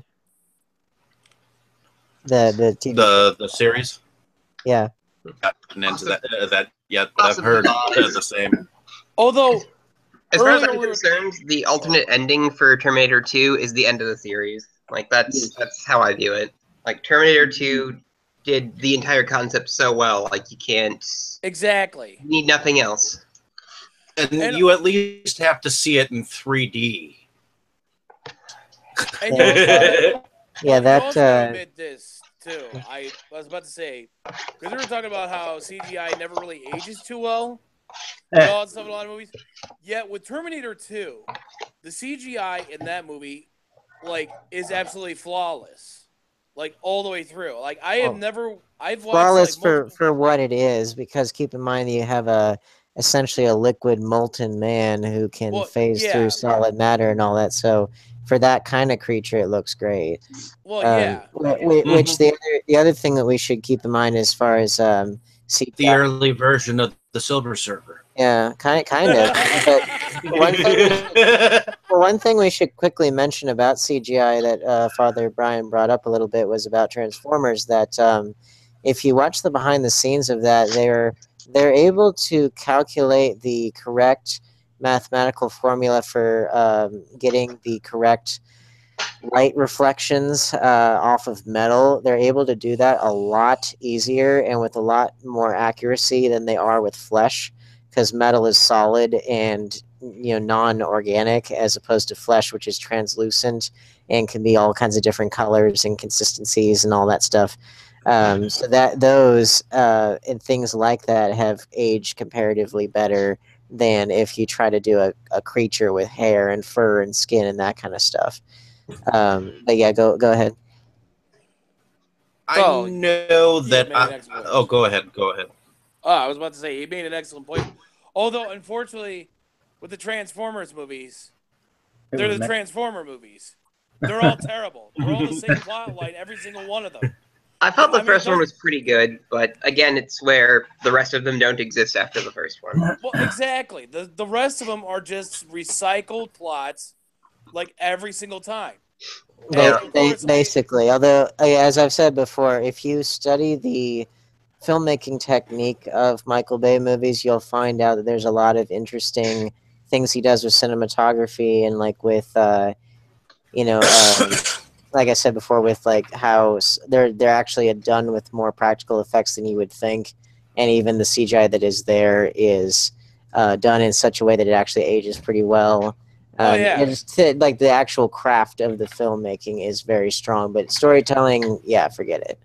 Well, there are things about Michael Bay movies that, it's not just the storytelling that's garbage, but it's also the editing. I think Anne Frank did it, or not Anne Frank. Oh God, what was her name? Helen Keller did the editing and all that stuff, because it is like so super choppy. And I think she also did the cinematography as well too. The shot at Helen Keller there. I apologize. Rounded podcast. But I mean, it's like literally the camera's like jumping all over the place. I feel like half the times I'm about to have a freaking seizure because of the editing chops in there. It's like absolutely ridiculous. I feel there are far too many explosions, and far too much use. They've been dubbed Bay-splosions. Like, that's a term, Bay-splosions. Which actually, if you guys want to, there's a really great video on YouTube called "What Is Bayhem," and it's from the YouTube channel called Every Frame a Painting, and it's just analyzes his style and about how there is a logic to it, one that your brain is able to unconscious. It appeals to the brain's unconscious, which makes sense because Michael Bay came out of the world of commercials. So it appeals to the brain's unconscious as opposed to the conscious mind. But there is a method to it, and one that you can deconstruct. But I would highly recommend everyone to watch it because it's really fascinating. Well, I was about to say, I'm surprised. Well, if you want to talk about sequels that go downhill fast, tying in with Terminator, we can talk Alien, because Aliens is probably the best sequel of anything ever made. Well, we're forgetting Empire Strikes Back. Godfather Part 2. I think that's more of a fight than you. I think that's more of an even battle. Well, the reason why, here's my big thing with Alien 3 and then an Alien Covenant, is that they completely undo the struggle and the victory of its predecessor. And that makes them shitty movies on a very ontological level. Exactly like Star Wars Episode 7. Like, whoever wrote 7 should be publicly killed. I hate Episode 7 so goddamn much. It's better than the Christmas special. No, it's not. I find it more offensive than the Christmas special. I tried to get a refund at the theater. Yeah, speaking about speaking of the Star Wars, I was public square and have him be killed by the guy with the axe. I'm sorry, but The Empire Strikes Back was one of the best in sci-fi history. Well, that actually kind of made me want to become a filmmaker. It is either number 1 or number 2. It's hard I didn't know it at the time when I was super little, but it made a huge impression on me. Which I mean, you're inevitably, David, you're inevitably going to talk about the prequels, of course. Very quickly, my kind of spiel on the prequels is, I think again, like with those, I think there are certain things that they do well. They're obviously never going to be as good as the original trilogy, No. but well, Shut but your I did. Fine, people overreacting it to them. was it Yeah. was Well, it here's was the more for children. the thing is though, I didn't ever when I was a kid, and I was a kid when Phantom Menace came out, is that I didn't expect it to be as good as the original trilogy because those are just untouchable, pretty much. And it wasn't. But like, well, but here's the thing: like, I never expected the prequels to be as good, so I didn't judge them to that standard. And there's plenty of things that they do well, plenty of things they don't do well, um, and but I will say one thing about them is even with Attack of the Clones, which I have to say is one of the worst movies I've ever seen, and that's saying a lot because I've seen a lot of bad movies. Ever, but it's the worst. It's one of the worst in the series. It's the worst in the series without a doubt. But one thing I will say is that the prequels did spawn a lot of good extended media, like the Star Wars Clone Wars animated series. Ah, fuck yeah! Which one? Gennady Tartakovsky. Both of them. They were both great. Dane, here's a thought I want to throw you away. Because I happened just to have landed on Attack of the Clones the other day when it was on FX or whatever. What do you think if they had done the Senate scenes in both the Phantom Menace and Attack of the Clones, if the Galactic Senate had been more practical, and that those scenes actually carried weight? Because as they are now, they don't, because it's a video game cutscene. Basically. And in a sense, because in both movies, that really is what the whole story is about, is Palpatine's shift to power, and where that happens, the audience has no feeling there. So that's the thing. Like, there's a little too much going on, too much that we're not told, and the real dramatic thrust of the prequels is Palpatine rising to power and Anakin's fall to the dark side, all of which gets punctuated by a lot of stuff that ultimately doesn't really matter. If they do, which is why Revenge of the Sith is the most substantive and the most consequential of the prequel films, because that's when stuff actually happens that has real consequences in the long term. See, my thoughts on the Star Wars prequel sequels, which is actually a first because you don't often have prequels that have sequels. So there you have that. But I actually felt that they kind of rushed the whole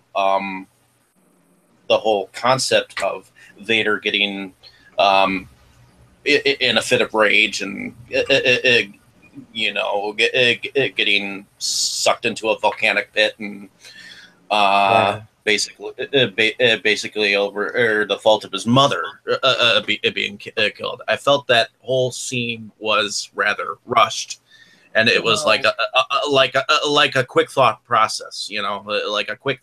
Well, in Attack of the Clones, let's make Darth Vader die now. Well, in Attack of the Clones, they had started establishing that he was sort of unstable, and plus, in like the expanded universe lore, like written way the hell like before the movies came about, that was what happened. Like he had fallen into a volcano in the battle. Like the novelization for Jedi. That's when it's first mentioned. In what? And the novelization for Jedi, which is kind of quasi-canonical. So the novelization came out as a tie-in. Exactly. And so they had to do that. I think they probably found the best way to do it that they could. But it was still kind of, I see what Dave was saying, but for the most part, it's fine. I mean, a lot of the hate on the prequels is just kind of, they were fine. One of the points that Mr. Plinkett in the reviews of the prequels, which are of course like 5 hours long total, but the one of the most important points is the fact that in episode 2 specifically, that Anakin is written as a bad apple from the start, which is an unwise decision, which I'd have to agree with. Just because I feel like the way that he's written there, he's either arrogant, he's there's very little for the audience to get attached to, as opposed to, say, where he's at in the beginning of Revenge of the Sith, where you can tell that he's pained, but he is actively trying to do what's right, trying to be essentially the makings of what would be a family man until, it's inevitably his love is in danger, and then that forces him to make a deal with the devil, which is, of course, the classic Faustian archetype that we all know of. But there is very little for the audience to connect to, and so therefore his fall doesn't have the dramatic heft that it would be if he were likable and then got tragically seduced, which is why, like with Luke, the torment of Luke has always made a lot more sense, because he is essentially a good person, albeit kind of naive and misguided initially, and then it's his frustration and impatience that makes him vulnerable to the dark side, and that's a bit more, which is not to say that Anakin's temptation is not believable, but it's just I think the audience tends to respond a bit more readily to people that are actively trying to do the right thing and fail, as opposed to people who are kind of written as bad apples from the start. Yeah. Star Trek Wrath of Khan.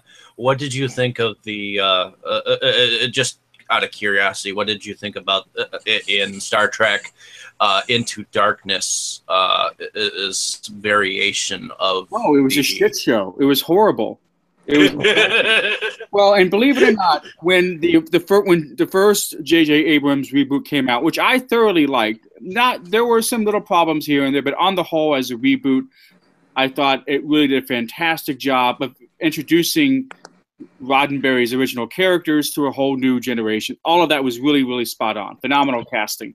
And I remember thinking right after that movie came out, they have a whole new universe ahead of them. They could not be so stupid as to somehow do a retread or a recycle of Khan. They could do anything but that, and it would be fine. And what do? That. Yeah. And Which give Star Trek Beyond some credit, though, because it was the closest of the rebooted series.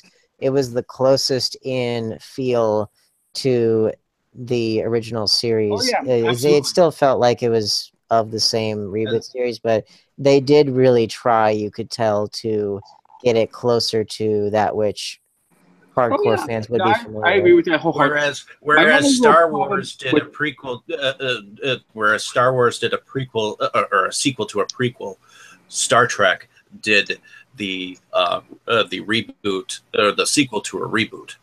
I still say Galaxy Quest is the best Star Trek movie. Otherwise, the Orville is basically like a straight-laced Galaxy Quest in terms of its aesthetic.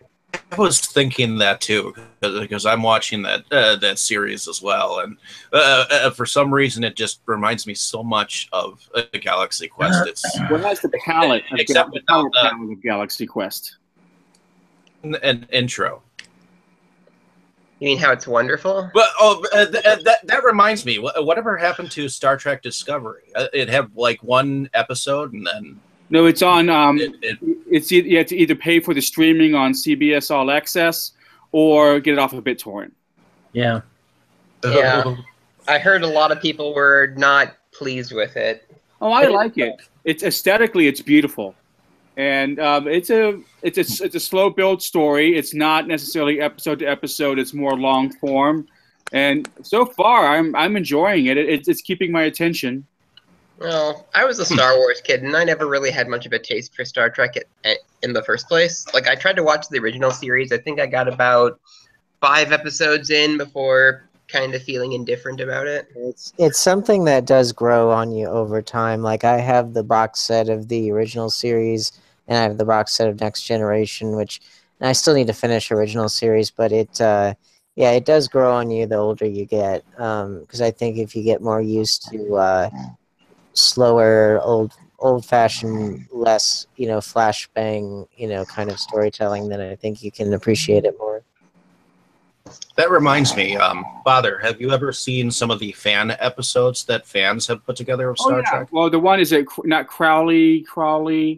There's one called Star Trek New Horizons, New or Voyages, New Frontier, or whatnot. You can find it on YouTube. The entire like there's 7 kind of a whole thing seasons of or them. whatnot.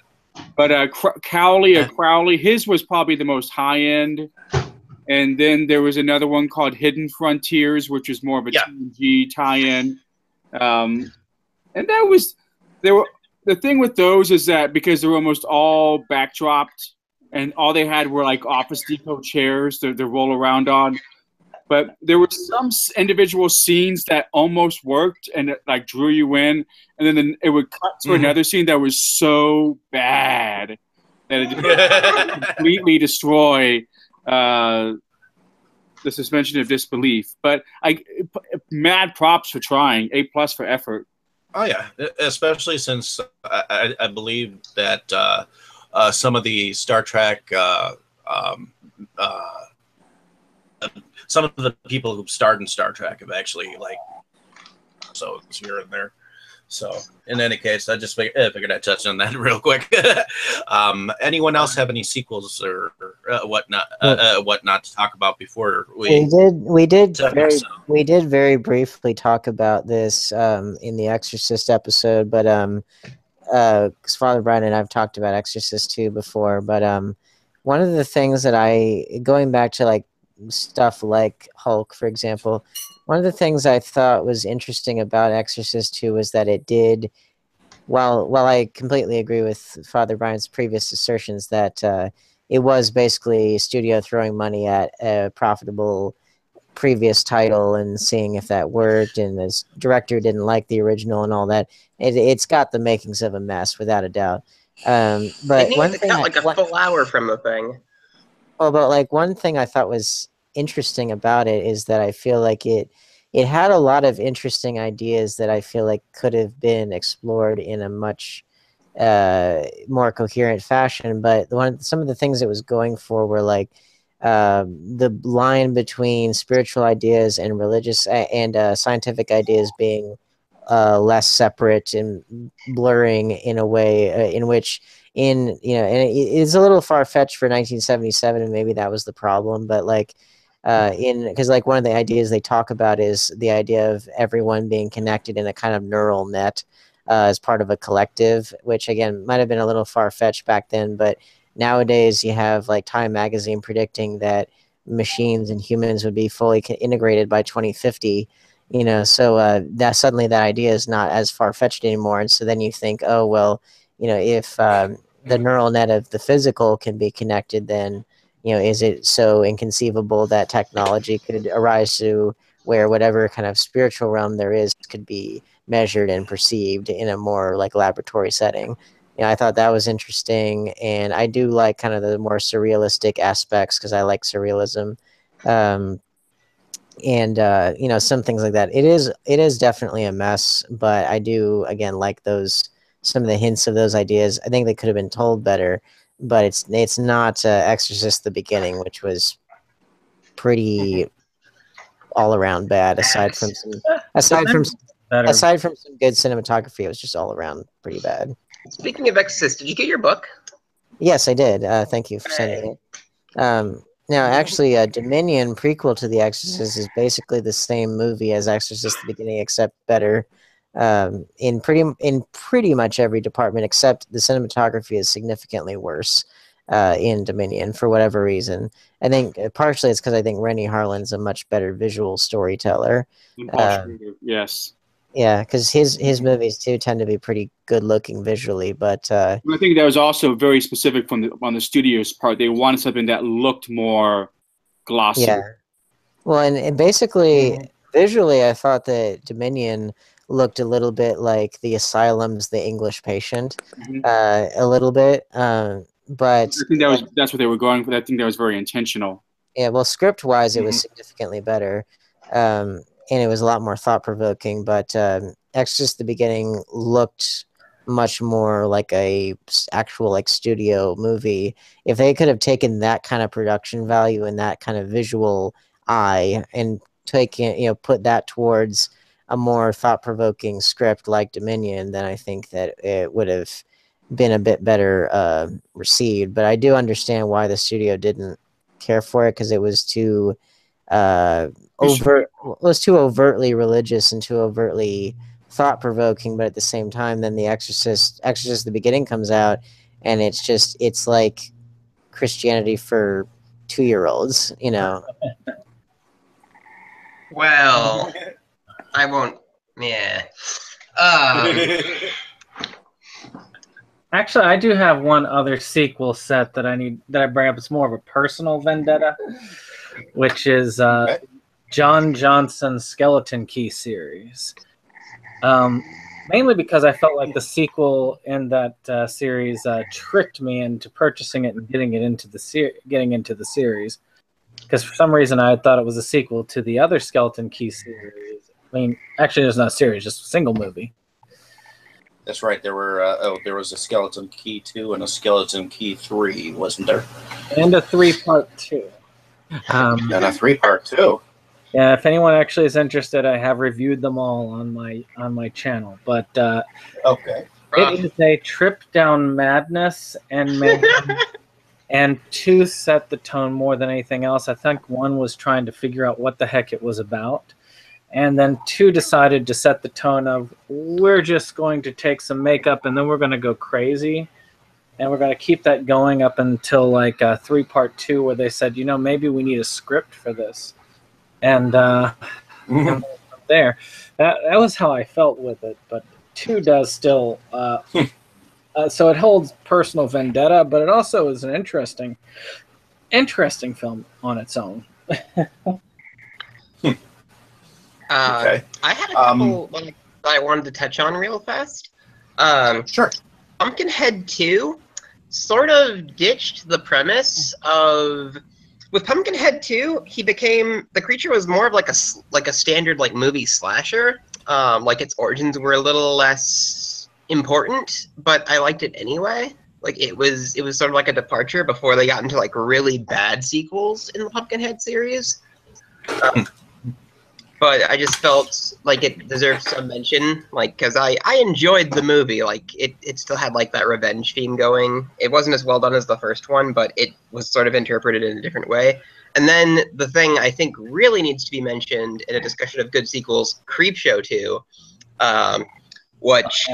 Thanks for the ride, lady. What? Thanks for the ride, lady. That legit scared me the first time I saw it.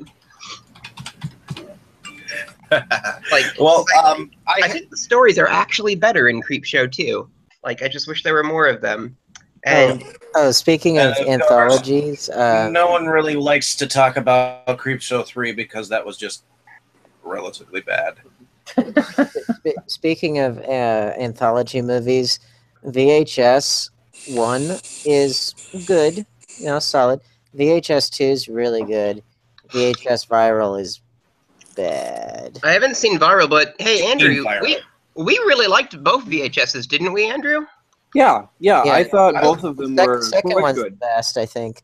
Second one's the best in my opinion because they have fewer stories, but they take more time to develop each one. Alien Abduction Slumber Party. That was another trilogy that I think I have to mention is the Human Centipede. 1, 2. Oh God! Why? Traumaton doesn't want you to bring that up because it's a little bit too close to his real life.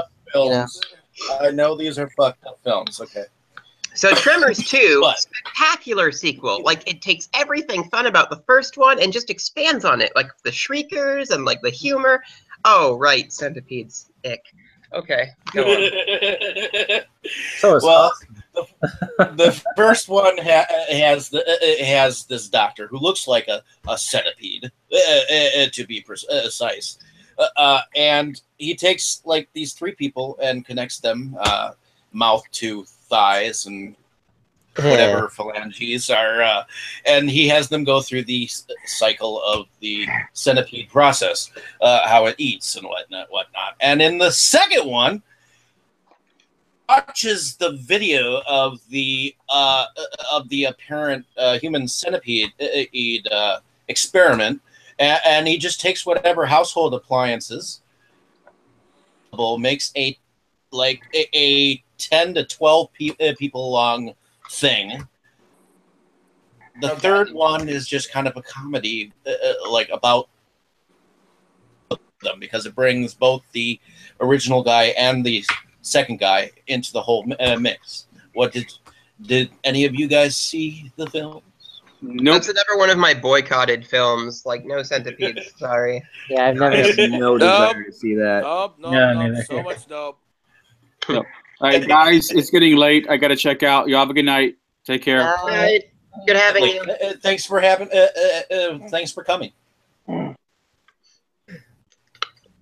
I was serious what I said about Tremors too, though. Like, I love Tremors. Like, I like all of them. like even the ones that are kind of like mediocre are still pretty. They're fun enough you don't care. Like Tremors 4 was kind of lousy, but you know it's fun enough you don't care. Another one I guess I have to mention is Never Ending Story 2. Oh, Odd departure, but it was fun. part 3 For though. some- Good grief. I'm not even going to mention that one.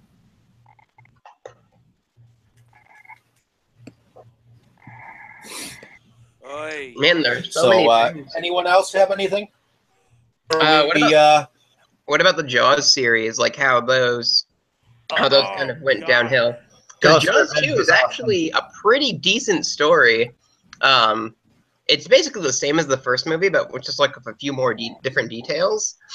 I read the novelization for Jaws 2, which was vastly different from the movie. Like the events are the same, but almost everything wrapped around them is different. And seeing Jaws 2 after having read the novelization, like there's enough leeway in Jaws 2 to where you can read in the events that aren't shown on camera, and it actually enhances the movie a lot. Did anybody ever done anything like that, like read a novelization? No, Oh, I've never done that. the Jaws novelization? Jaws 2, specifically. Oh, Jaws 2? I have not actually read the novel, no. Was it better than the film, or was it as Well, good? it was roughly the same story as the film, but it had a lot of different elements to it. For example, there's a subplot / conspiracy. When they recover the diver's camera, instead of Brody getting the pictures right away, the guy who develops the pictures, like hides them. So Brody, for a good portion of the story, Brody thinks he's going nuts. It's like, no, there's no shark out there. There's no shark out there. There's no proof. There's a subplot with a Navy helicopter that gets downed, and a reward is offered for like the equipment. Basically, they dip this thing in the water. It's like a sonar test thing, and the shark like pulls it down and like wrecks the copter. And so that's kind of an excuse to get people in the water. Is like there's $1,000 reward on this thing in like the 70s, so everybody's in the water looking for it. Just kind of like a handful of like little moments, sort of like that, and plus the explanation that they give for why is there suddenly another giant shark around here? The giant shark is a female. They explicitly state, it met another shark around this area last year. They mated. Like it's looking for somewhere to like have its pups. And near the end of the novel, like as it gets closer to like giving birth, it's just out of control aggressive, because like it can't eat anything. Like it represses the instinct to eat so that it doesn't eat like its young. And so anything near it, it just attacks. And it was pretty good.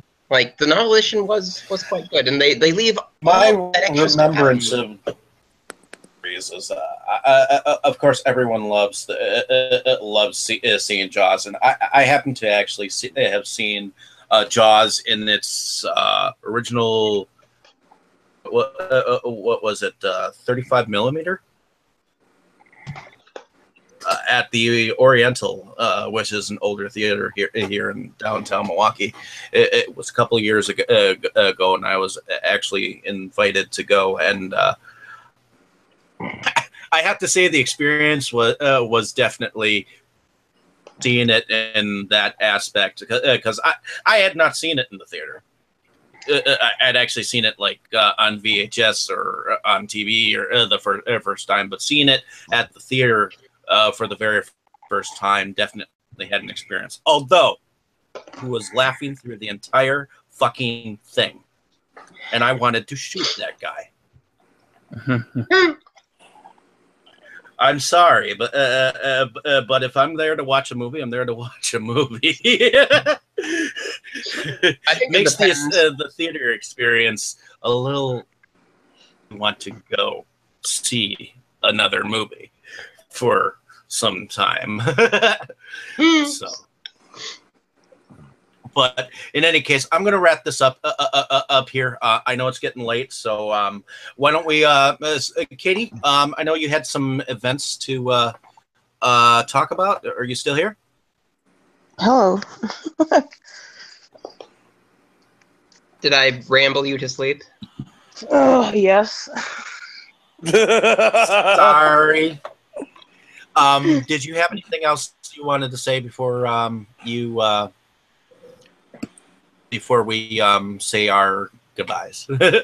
Or I think everything's really been touched on and covered pretty well. I actually don't really have much more to add. okay. Then why don't you tell us what you do? I know you've got something coming up that you wanted to talk about. Go right ahead. Sorry about putting you to sleep. Sorry, okay. You hate me, I understand.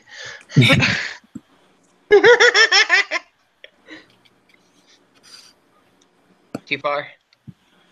Did you want to say what you do and where you're from? Katie? Sorry, I'm having a hard time connecting. Can you hear me? Yeah, we can definitely hear you. Okay, good. It's not Okay. great. Okay, I wasn't hearing you guys totally, but it must be on my end. Okay, well, I'm Katie Cadavered. I'm from Milwaukee, and I am a horror artist, burlesque dancer, all-around creepy gal. I don't know. I have no movie expertise. I just watch them a lot. Yeah, what else do I do? What else do I have going on? Didn't you have something else that was coming up this weekend or something like that? Glamour Junkies burlesque shows in a couple of weeks, right? No, that is not me. I do have a burlesque show coming up. Well, I do have a performance this weekend in River West that I could mention at Company Brewing on Saturday night. Sure. So I have that going on. I also have November 3rd a show at River West Public House called Night of Gorgeously Grotesque Rock and Roll Burlesque. So that's coming up November 3rd. But this past weekend, I was supposed to have been at the Massacre, which is a 24-hour horror movie marathon in Chicago. But the theater where they were holding it got a hole in the roof due to the rain, so they actually had to postpone the Massacre. So I didn't get to do that, but I got to go instead to the Avalon Theater here in Milwaukee and see Suspiria, the 4K remaster of Suspiria.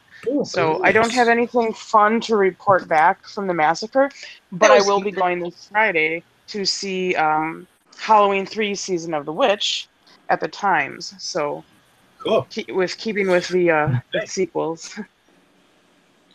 Hi. If you wanted to bow out, you're more than welcome to. Thanks for coming on the show, and thanks for being part of the discussion. Thank you. All right, thank you. Brandon, why don't you what you do and where you're from? I run a YouTube page called Septum Sen versus the World. As many of you have already known, it's basically a movie or media page dedicated to physical media, both collecting it, reviewing it, and essentially just appreciating it in general. And if anybody wants to see what John Johnson's all about, you're welcome to check that out. I've got them all in like a little playlist.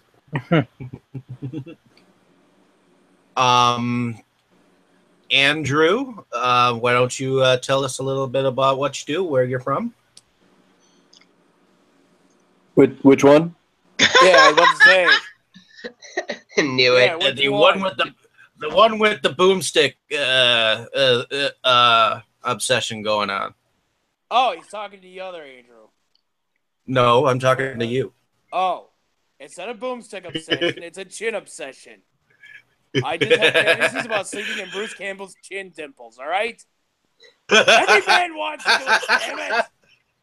He Anyways, initially thought you said boob stick, and then he was horrifically disappointed. Well, it's complicated. Yeah, to a degree. Yeah. Why don't you tell us a little bit about what you do, where you're from, just for the audience? I am Andrew Tromaton. I am from the suburbs of Chicago. I am a musician, movie actor, director, writer, producer, and advocate of all things weird and creepy and kitschy, basically. Okay. I have an odd obsession with Bruce Campbell's chin and sleeping inside the dimples of his chin at night because I feel that they'd be the warmest spots in his body. Because I don't know about that. Listen here.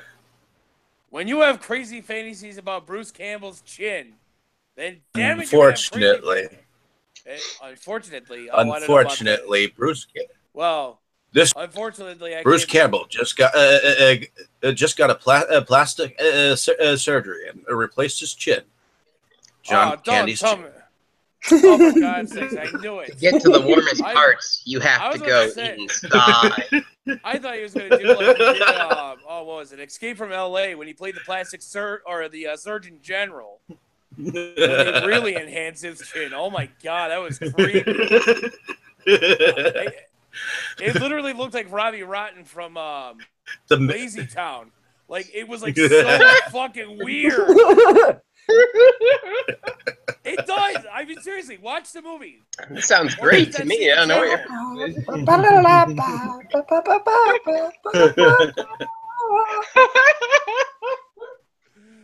But in any case. But yeah, I just watch movies in general as well. I also make them, I write them, I produce them, and I direct them. So that's cool. what I do. Dane, why don't you tell us a little bit about what you do? I am Dane Kyle, the resident writer director of the show, based out of Charlotte, North Carolina, and you can check out my work on my YouTube channel, the Dane Kyle, Keil, and you can connect with me on Facebook and Twitter. Let's see, I've got my horror short film that I finished. It's in post-production. Hopefully going to be included in a horror anthology coming up.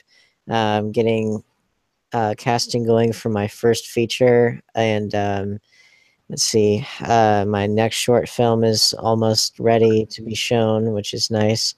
And not the different one from the horror short film. And yeah, just a lot of very important things are coming my way and rolling along. And yeah, just reach out to me on Facebook and Twitter if you're interested. Hooray. And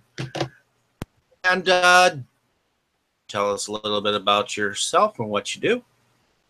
Well, I go to University of Wisconsin-Milwaukee here in Milwaukee. So I study something totally unrelated to film, but I collect and watch movies pretty regularly. I started an Instagram page for my collection recently. It's DHR Hunter. It's like, Dustin Horror Hunter. I couldn't think of anything better. And so I'm going to be putting up my collection on there rather slowly until I get it all uploaded. I have an eBay store too where I sell the stuff that I don't have room for anymore. Cool. And that's SoberEye636 on eBay. I've been obsessed with Dead by Daylight, and I'm looking forward to playing it pretty soon.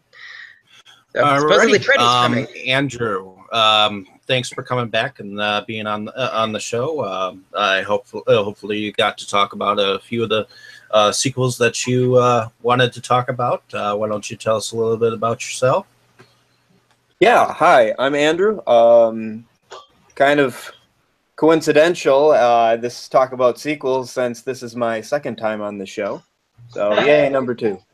I got introduced to this by Dustin, and I've had a good time so far. I have nothing to promote. I'm living a relatively uninspired life right here in the middle of rural Wisconsin. And also known as hell. yeah, it's apart from the award-winning cheese, it's pretty rough some days, you know. There's nothing to do. I like animals, like when you go outside. Back on, and enjoyed your input. Hopefully, you can come back, and the show won't be as long. Yeah, we went pretty hard today, you know. Yeah, we did go pretty harsh, but in any case, oh yeah, most we had a lot of people. Covered basically everything.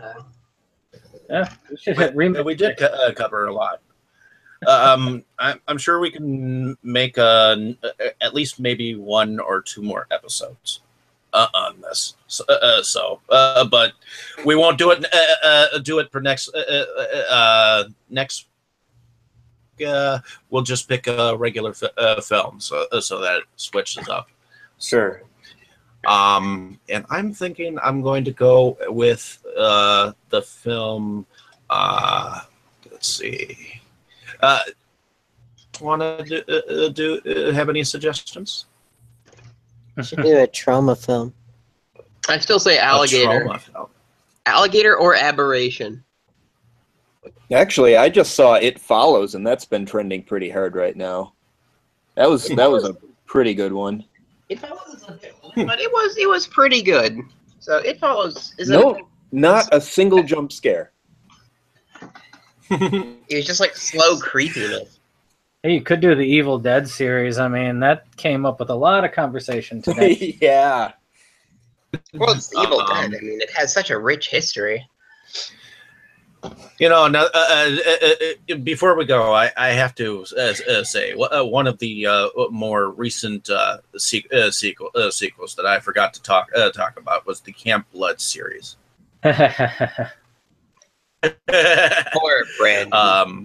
I've got that one also. Yeah, it's more of a recent one, but I figured we can leave that for like maybe the second. The second one, but I was thinking, let's do what's that motor one? That Turbo Kid. All right, Turbo Kid. I got next week, and I'll Turbo Kid. It follows for possibly the following week. Cool. I like Turbo Kid. Let's try Turbo Kid. Katie was really excited about Turbo Kid in that one conversation we had a long time ago. Oh yes. Most definitely. Let's do Turbo Kid then. Yeah, no money stick for the win.